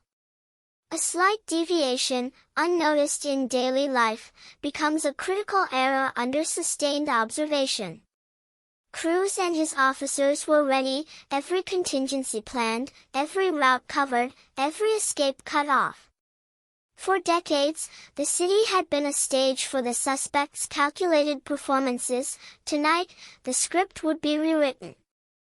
Inside the suspect's home, life appeared mundane, deceptively ordinary. Coffee cups on counters, newspapers stacked in neat piles, clothing folded and stored.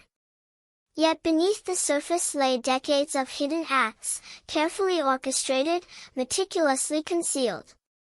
Cruz imagined the inner workings of the mind that had evaded capture for so long, meticulous observation, constant calculation, an understanding of human perception and expectation that allowed one man to walk unseen among millions. And yet, human nature is fallible. One small error, one hesitation, could unravel years of careful concealment, and the detective had been waiting, watching, preparing for that moment. The surveillance team captured it first, a hesitation at the curb, a glance down the street that lingered just a fraction too long, a micro-adjustment to the position of a bag that had sat in plain sight for hours. Analysts highlighted the anomaly, Cruz studied the footage, and suddenly the pattern revealed itself in clarity. The man had made an unconscious gesture, a sign of awareness, a crack in the facade that exposed the undercurrent of fear beneath the practiced composure. After 25 years, the invisible thread connecting past and present had been traced, and the suspect was now within the web of observation that would finally ensnare him.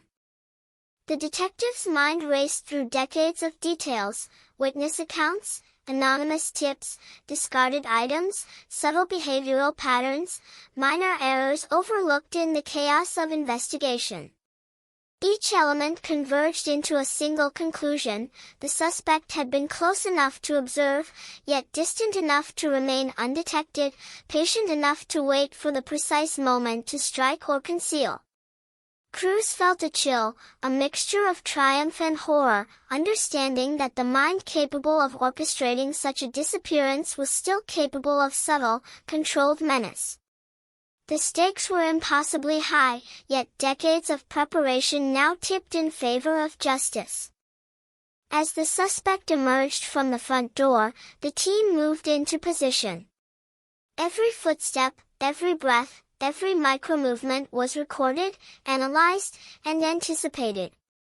Cruz knew that one miscalculation could alert the man, triggering a response that might undo decades of careful observation. Yet the suspect's behavior, predictable yet fragile, betrayed him once more. A glance at a window, a pause too long, the subtle tightening of hands as if sensing eyes upon him. The pattern was complete, the trap set by patient observation, reinforced by years of obsessive study, and finally closing in. Inside the suspect's home, unnoticed by him, digital forensics continued to analyze patterns, timelines, and historical anomalies. Emails, logs, and archived records revealed subtle connections previously hidden, interactions with locations tied to the victim, purchases aligning with known patterns of movement, and small, discarded items previously dismissed. Every fragment of data now held significance, converging into a coherent narrative that traced the suspect's hand in the disappearance of Sarah Mitchell. Cruz felt the gravity of the moment. Decades of silence, decades of unanswered questions, were about to be addressed, the invisible act made undeniable through persistent observation.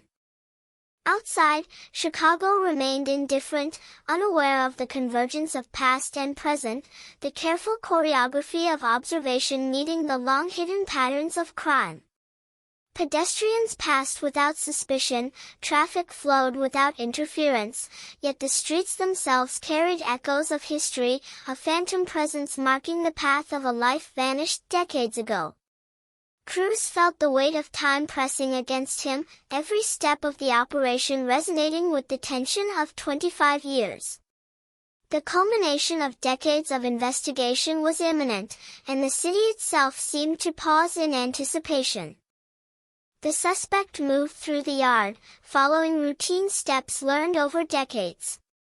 Each action, once unnoticed, was now scrutinized, every gesture analyzed for subtlety and significance. Cruz noted the minute errors, a hesitation, an adjustment, a microgesture betraying awareness of observation.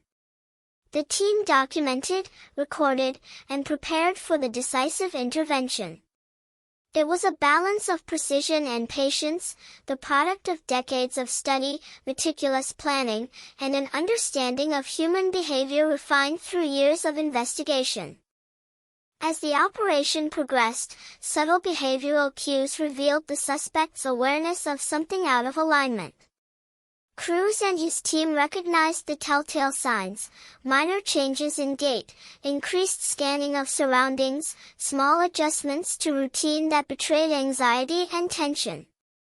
The suspect, long accustomed to invisibility, was finally encountering the pressure of sustained observation, the accumulation of data and scrutiny impossible to evade. The detective felt the culmination of 25 years of effort crystallize into a single, tangible reality. The elusive figure who had haunted Lincoln Park, frustrated investigators, and baffled a city for decades was now within reach. Cruz prepared to move. The team, synchronized in quiet efficiency, adjusted positions. Every approach, every step, every angle accounted for the decades of unpredictability, the layers of concealment, and the psychological profile carefully constructed over years of patient study. The suspect's pattern, previously infallible, was now disrupted, a subtle fissure that opened a pathway for resolution. The detective felt the weight of history pressing against the present, every unanswered question, every frustrated lead, every whispered rumor converging into this critical moment. The first rays of morning sunlight cut through the thin mist over Chicago streets, reflecting off rain-slicked asphalt as Detective Cruz and his team held position, silent, invisible, and ready. For 25 years, the suspect had lived in the shadow of the unknown, careful, patient, invisible to eyes that now, after decades, finally found him. Every minute, every gesture, every habitual movement traced back to the disappearance of Sarah Mitchell, a young woman whose absence had haunted the city like a persistent ghost. Cruz felt a chill as he watched the suspect exit the house, coffee in hand, unaware that decades of concealment were about to unravel. The team moved in with precise coordination, each member aware of their role in the delicate choreography. The suspect followed his morning routine, every action meticulous, predictable, yet now subtly disrupted by the invisible gaze of observation. Cruz noted a hesitation at the gate, a glance down the street too long, the subtle tightening of hands as if sensing a presence not yet acknowledged. These microbehaviors, imperceptible to ordinary observers, were the fingerprints of human imperfection, the cracks in a facade meticulously maintained for a quarter of a century. Inside the precinct, analysts monitored feeds, comparing every gesture to historical data. Every past anomaly, every discarded item, every reported sighting now fell into place. The red glove, the fragment of scarf, minor but significant objects scattered across the city and across decades, became pieces of a narrative previously obscured by time, misdirection, and human error. Cruz understood the magnitude. This was more than closure, this was a confrontation with decades of carefully constructed deception, patience, and deliberate invisibility. As the suspect walked down the street, the team followed silently, using vehicles and shadows to maintain covert surveillance. Every step was tracked, every movement cross-referenced with historical patterns. Cruz reflected on the human element, the psychology of a man who had lived in plain sight, aware of observation yet confident in his invisibility. The detective had spent years reconstructing the suspect's life, predicting behaviors, and now watched as patterns aligned with painstaking precision, the threads of decades finally converging into clarity. Suddenly, the suspect paused, something subtle, a glance toward a window, a slight adjustment of a coat, suggested awareness, the faintest hint that he sensed a disruption in his carefully orchestrated routine. Cruz felt a surge of anticipation. 25 years of patient concealment were encountering the relentless pressure of accumulated evidence, observation, and analytical precision. Every micro-expression, every hesitation was a revelation, a confirmation that the suspect's carefully maintained invisibility was failing under scrutiny. The streets of Chicago carried echoes of history.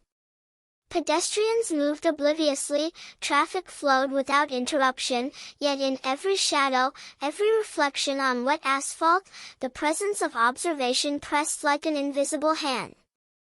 Cruz noted the subtle alignment of environmental cues, sunlight glinting off windows, reflections that enhanced visibility from certain vantage points, and the carefully selected positions of surveillance cameras. The city itself seemed to participate, every building, alley, and corner contributing to the observation of a man who had thought himself untouchable. The suspect continued along familiar routes, unaware that history and present scrutiny converged upon him. Cruz tracked deviations from habitual routines, a pause at a street corner, a glance over a shoulder, a small shift in gait. Each movement was analyzed, cataloged, and interpreted. The detective recognized a pattern consistent with long-term concealment, the micro-adjustments indicative of someone habituated to control, precision, and observation, yet finally confronted with the pressure of an unseen but omnipresent force. The culmination of 25 years of absence and silence was drawing near. Inside the suspect's home, Cruz imagined the hidden artifacts of decades of concealment, discarded clothing, objects carefully hidden, patterns of life designed to avoid detection. Every item was a potential clue, every small detail a revelation waiting for patient analysis. Cruz reflected on the scale of planning, the obsessive attention to minor details, the understanding of human behavior necessary to evade detection for decades. And yet, no planning could withstand the relentless pressure of modern surveillance, cross-referenced historical data, and the meticulous observation that had finally converged upon him. The team maintained discreet observation as the suspect approached a familiar park entrance, the site of historical sightings and long-standing rumors. Cruz noted the alignment with past events, footsteps that matched witness accounts, angles that corresponded to discarded items, gestures that had been noted in decades-old reports. The choreography of past events, once scattered and disconnected, now formed a coherent narrative.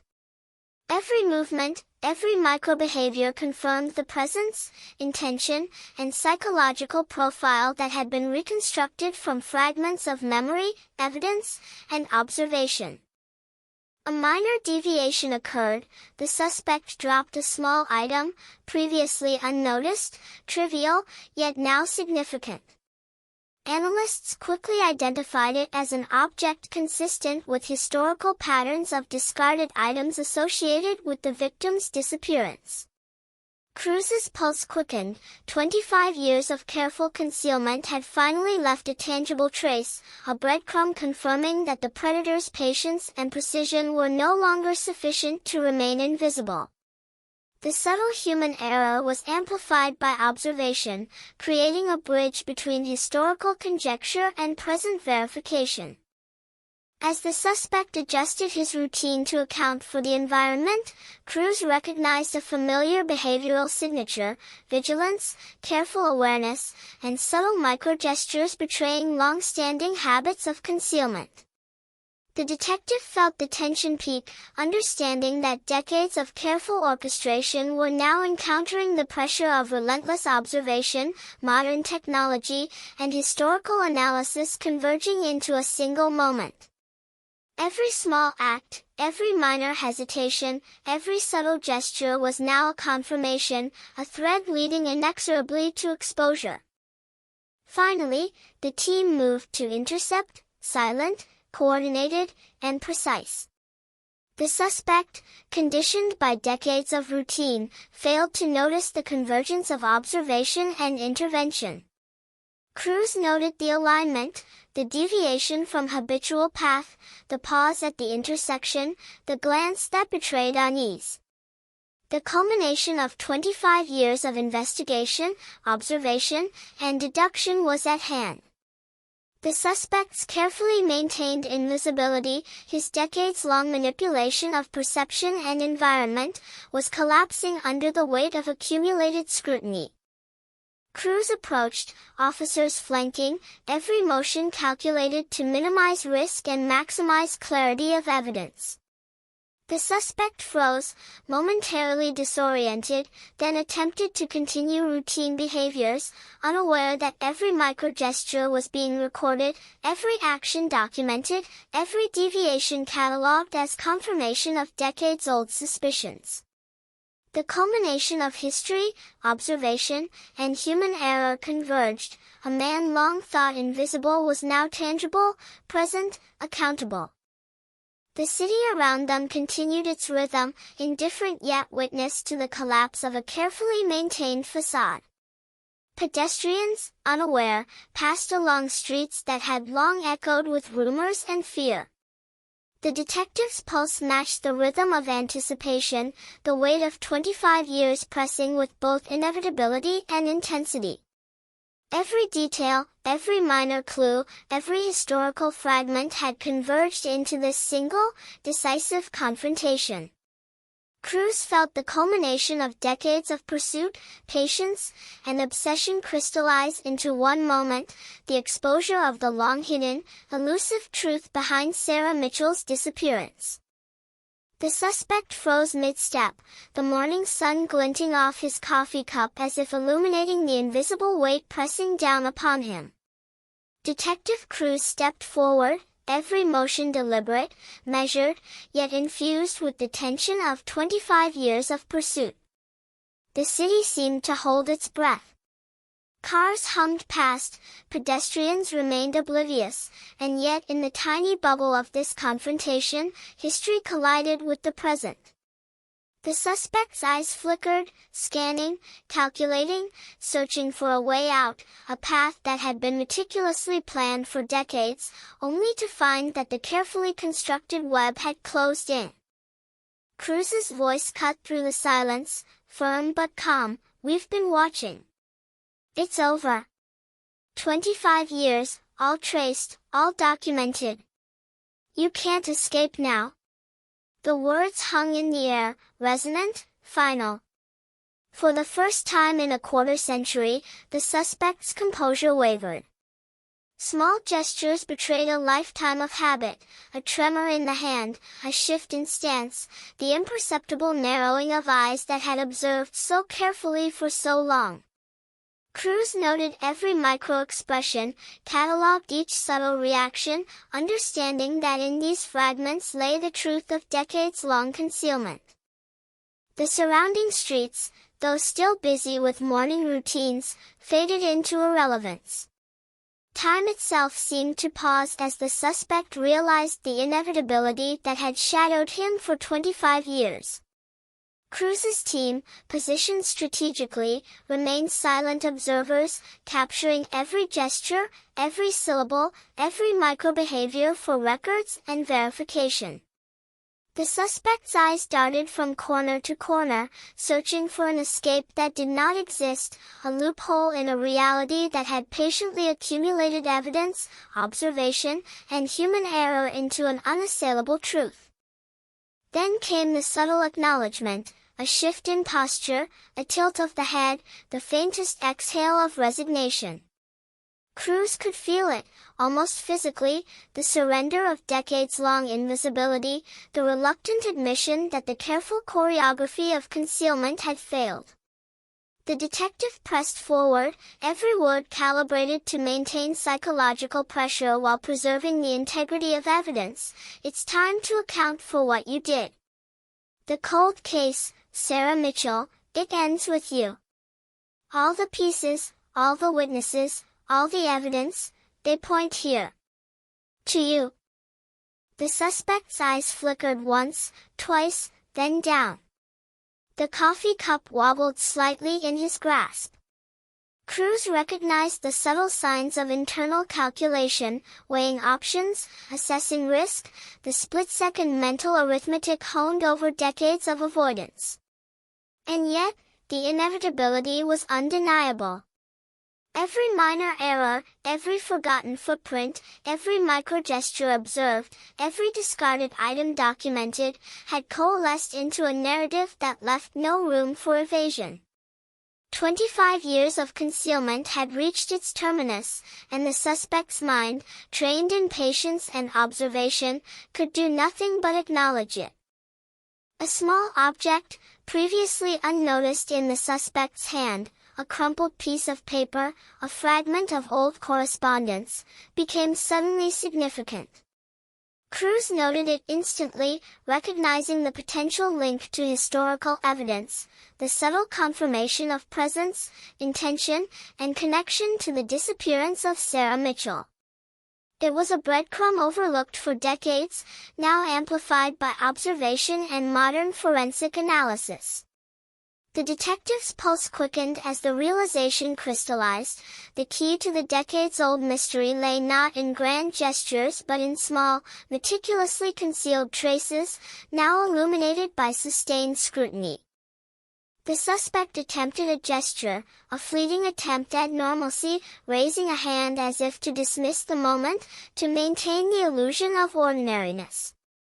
Cruz reacted instantly, capturing the movement on video, recording the microbehavior that had long characterized the suspect's methods. The object in the suspect's hand fell slightly, revealing markings consistent with previous evidence, pattern, placement, and timing aligning perfectly with historical data. Cruz's team documented every detail, the alignment of object, posture, gesture, and reaction forming a tangible bridge between historical conjecture and present confirmation.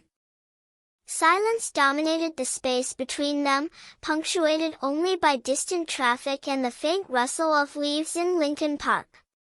Cruz stepped closer, voice steady, deliberate. Everything points to you.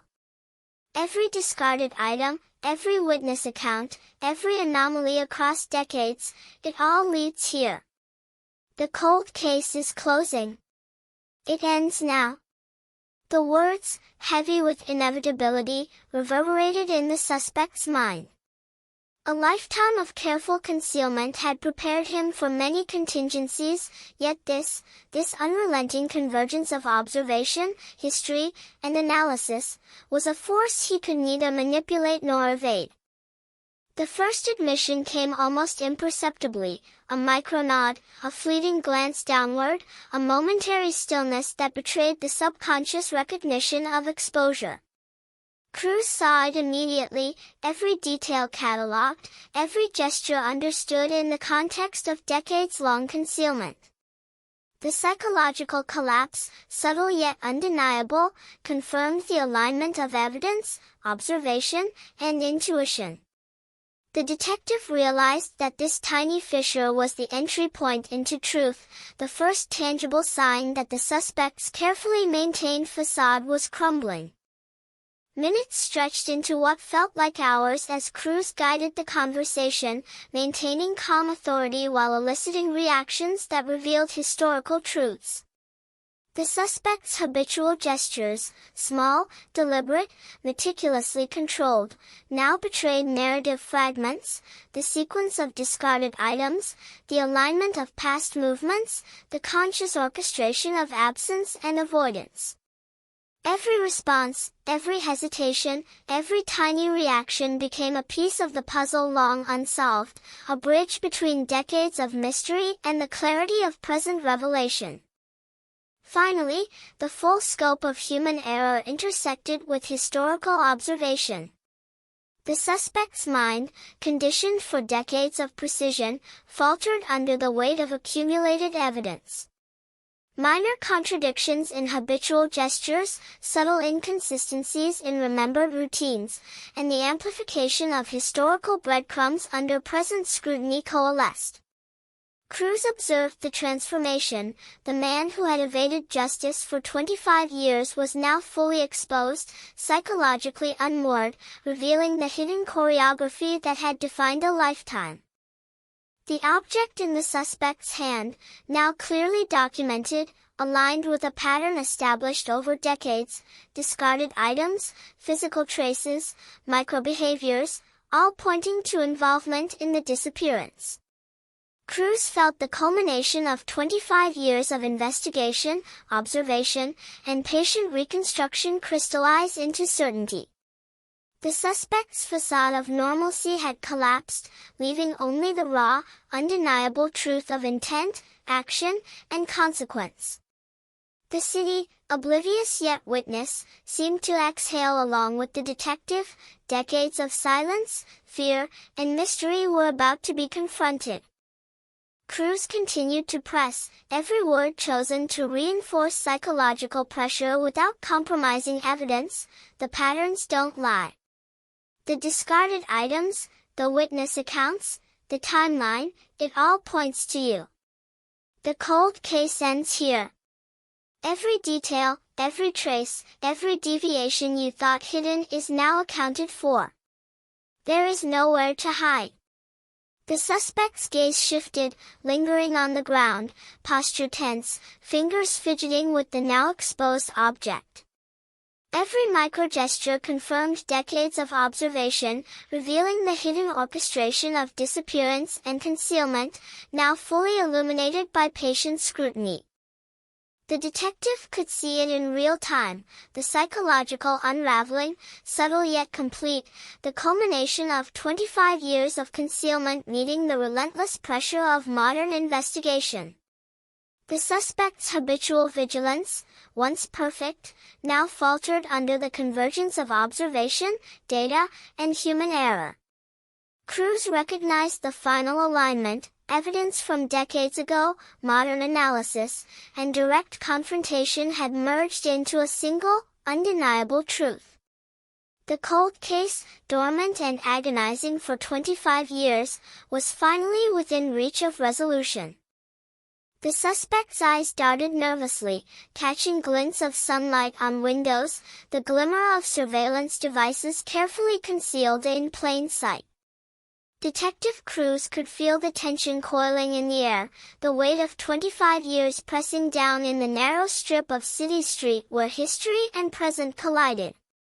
Every microgesture betrayed decades of patience, decades of control, yet now unraveling under the relentless gaze of observation, the convergence of modern technology, historical analysis, and human intuition.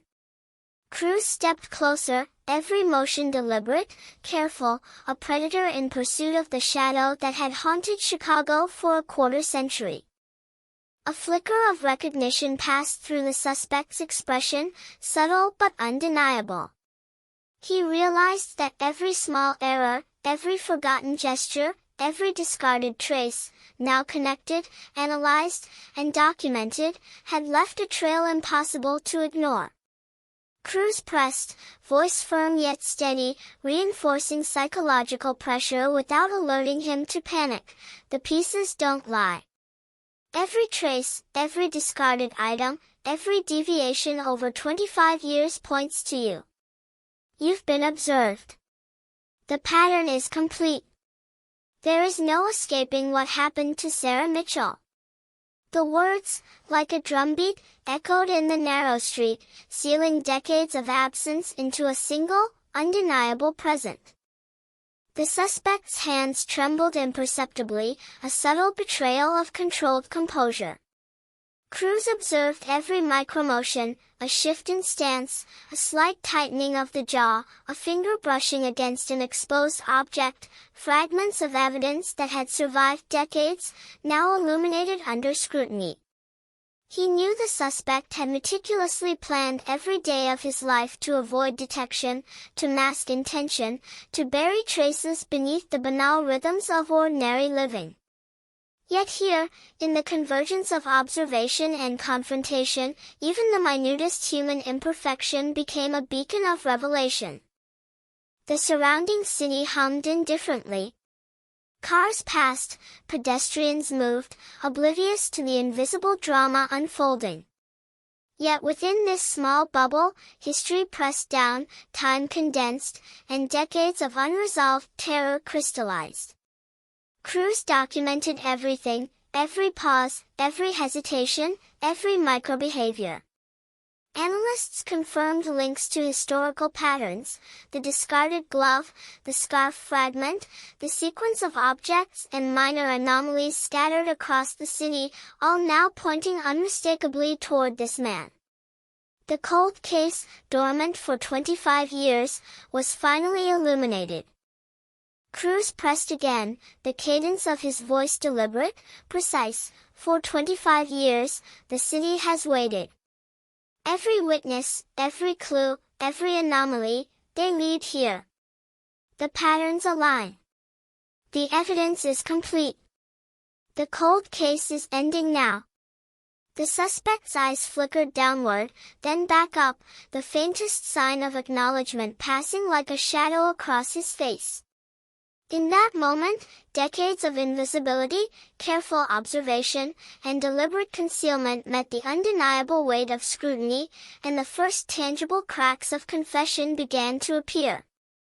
The object in his hand, once unnoticed, now clearly significant, was a breadcrumb long hidden, now magnified by observation. Cruz noted the alignment immediately. The object's markings, placement, and condition matched historical patterns associated with the disappearance. The detective's pulse quickened, decades of unanswered questions, months of modern analysis, and years of patient observation were converging into a single, irrefutable truth. Every gesture, every pause, every expression confirmed what analysts had pieced together over countless hours. This man had orchestrated disappearance and concealment with chilling precision. A subtle shift in the suspect's weight betrayed internal calculation. Cruz observed micro-expressions, the tightening of lips, the fleeting glance to the ground, a half-breath indicating suppressed anxiety. He knew, as he had trained for, that these tiny signs carried the truth of decades-long deception. The man had lived in the shadow of observation, in a delicate balance of routine and concealment, believing invisibility was possible. Yet the convergence of evidence, technology, and relentless observation had collapsed that illusion. The past and present were merging, and the suspect's carefully constructed life was fracturing under its own weight. Cruz advanced a few steps, voice low but resonant, filling the intimate space with authority. It ends here. Sarah Mitchell. 25 years. Every anomaly, every discarded item, every hesitation, it all leads to you. The cold case doesn't just trace back through time, it ends now. You can't hide anymore. The words resonated, triggering a cascade of reaction.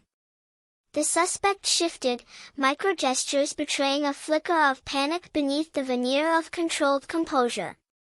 Cruz documented each subtle motion, understanding that in the minutiae of human behavior lay confirmation of truth, the unraveling of decades of careful planning. Finally, the first verbal acknowledgement emerged, hesitant, fractured, a whisper of decades-long tension released in a breath. I didn't mean I didn't. Cruz noted every inflection, every pause, every attempt at justification. The psychological weight of exposure, compounded by the convergence of historical evidence, modern surveillance, and patient observation, had broken the invisible chains the suspect had relied upon. The city's hum continued outside, indifferent, while inside this bubble, decades of unresolved terror began to crystallize into clarity. The team moved subtly, reinforcing presence while allowing the suspect to reveal patterns voluntarily. Cruz observed as historical behaviors resurfaced, micro-movements, gestures, and object handling that mirrored decades-old evidence. Every micro-expression, every slight shift, every hesitant movement confirmed the alignment between historical conjecture and present observation. The breadcrumbs long hidden, discarded objects, minor deviations, micro-behaviors, now formed a coherent narrative, revealing not only involvement but intent, method, and the chilling patience that had characterized the suspect for 25 years. Cruz's voice continued, guiding the revelation with precision. Everything points here. The pattern, the evidence, the witnesses, all converge. The cold case isn't just a story from the past, it's real, and it ends with you. The city has waited 25 years for closure. It's here, it's now. The words echoed, carrying the weight of decades, pressing against the fragile composure of the suspect. Subtle gestures betrayed recognition, acknowledgement, and the beginning of a reluctant surrender. Every nuance, every micro-moment, reinforced the alignment of past and present, observation and confession, suspicion and undeniable reality. A final micro-behavior, the dropping of a small, previously concealed item, confirms the narrative entirely. Cruz observed, cataloged, and allowed the moment to resonate fully. The fragments of a cold case, lost and forgotten over decades, now aligned perfectly with the present reality. The suspect's long-maintained invisibility had failed, the careful choreography of decades was undone by observation, human error, and persistent analysis. The cold case, dormant for 25 years, was finally illuminated, and the truth, harsh, precise, undeniable, stood revealed. The suspect slumped slightly, a subtle surrender in posture, eyes flickering between acknowledgement and avoidance. Cruz noted every detail, the gestures, the breathing patterns, the involuntary micro-expressions betraying decades of concealment. The alignment was complete. Historical anomalies, discarded items, behavioral patterns, and modern observation had converged into a single narrative. This man had orchestrated disappearance, concealment, and evasion for 25 years. The city, oblivious yet witness, had finally seen the culmination of decades-long mystery crystallize into truth. The city held its breath as the suspect's defenses crumbled, a lifetime of calculated concealment giving way under the relentless pressure of observation, evidence, and psychological confrontation. Detective Cruz watched intently, every micro-gesture cataloged, every hesitation amplified by decades of scrutiny.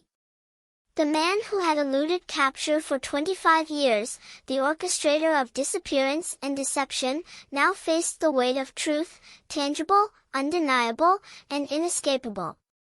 The air seemed thick, charged, each second stretching as if time itself had slowed to witness the unraveling of a carefully constructed life. Finally, a voice emerged, hesitant at first, breaking the long silence. I never meant for it to happen. The words were fractured, desperate, a whisper laden with decades of tension, fear, and avoidance. Cruz noted the inflection, the hesitation, the subtle shift in posture that revealed acknowledgement of guilt long suppressed. Every micro-expression, every tiny gesture, reinforced the alignment of past evidence and present reality. The breadcrumbs, once scattered and dismissed, now formed a coherent narrative leading directly to this man. For 25 years, the city had waited. Today, the wait ended. The suspect's eyes darted around, seeking an escape that no longer existed, weighing options in a split second, assessing consequences, yet the inevitability was clear. Cruz advanced deliberately, maintaining calm authority while allowing the man's own actions and admissions to unfold the narrative. Every subtle movement, the slump of shoulders, the tremor of hands, the fleeting gaze toward ground, spoke volumes. It was a surrender not just of action, but of decades of psychological strategy, patience, and control. The city, still unaware, carried on around them, oblivious to the closure happening in these narrow streets. Cruz continued, voice steady, resonant, 25 years. Every witness, every trace, every anomaly, all point to you. Sarah Mitchell. The cold case ends with your acknowledgement. The city deserves the truth, and it's here. It's now. The suspect's lips parted, a small exhale, then another, fragments of confession beginning to crystallize in broken sentences. The detective observed, cataloged, and documented, understanding that this combination of historical evidence and immediate psychological pressure was the mechanism that finally broke through decades of concealment. The object, previously revealed, now held symbolic and evidentiary significance. Cruz pointed subtly, letting the man confront the physical link to decades of mystery, a discarded item, once unnoticed, now undeniable, a tangible connection to events that had haunted the city and investigators for a generation. The suspect's hands trembled as he shifted, a micro-movement betraying the internal chaos of a man who had believed himself invisible. Every nuance, every hesitation, every gesture aligned perfectly with long-established patterns of behavior, confirming the decades-long investigation. The detective pressed, maintaining the rhythm of exposure, all the discarded items, every movement, every deviation from the ordinary, it all leads here. Your patterns, your choices, they tell the story. The cold case ends with your acknowledgement. Sarah Mitchell deserves closure. The city deserves closure. You cannot erase what you have done. The suspect's breath hitched. The psychological weight of exposure, reinforced by historical evidence, modern analysis, and meticulous observation, bore down with unrelenting intensity. This was the culmination of 25 years of unanswered questions. A second, tremulous voice joined the first, fractured words spilling in jagged fragments. I didn't plan it, was it just? Cruz remained calm, attentive, cataloging every syllable, every hesitation, every micro-expression. These subtle revelations aligned precisely with decades of historical conjecture and forensic analysis, forming a bridge between suspicion, pattern recognition, and confirmed involvement. The cold case, silent for a generation, now resonated loudly in the tangible acknowledgement of the perpetrator. The surrounding city remained oblivious.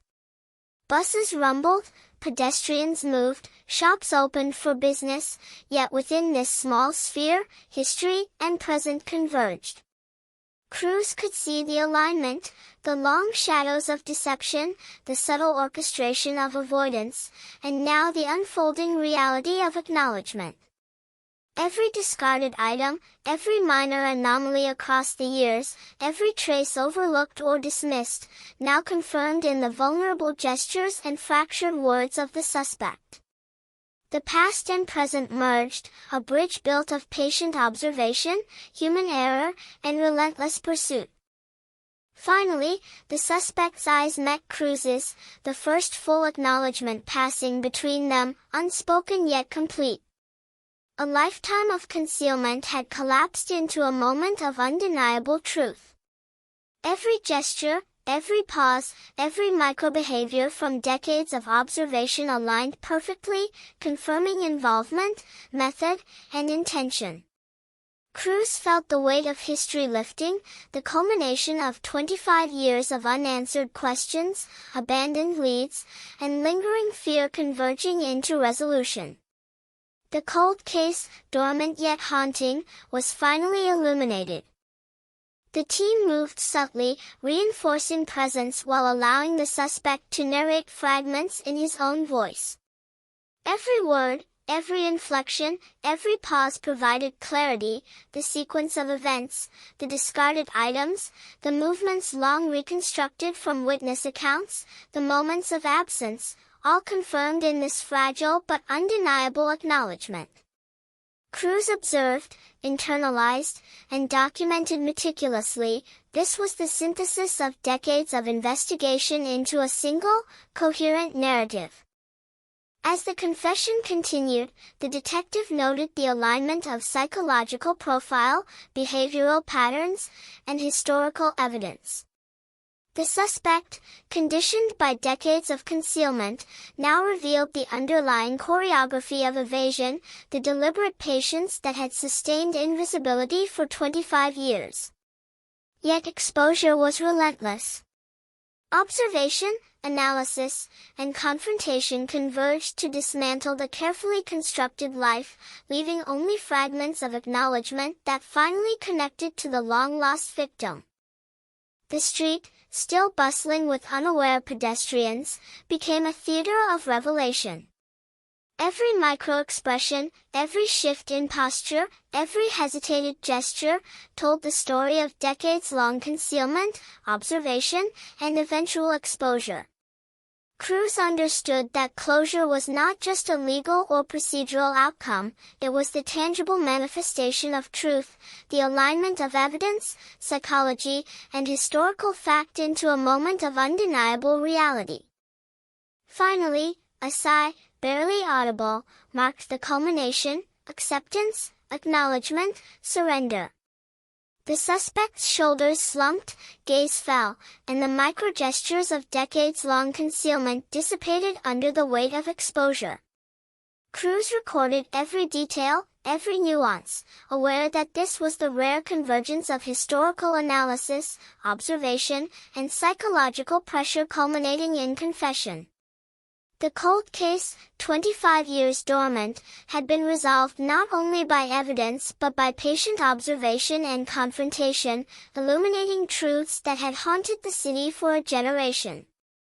As the suspect was escorted, subdued yet silent, the weight of decades began to lift, the streets resumed their indifferent rhythm, and Cruz allowed himself a measured exhale.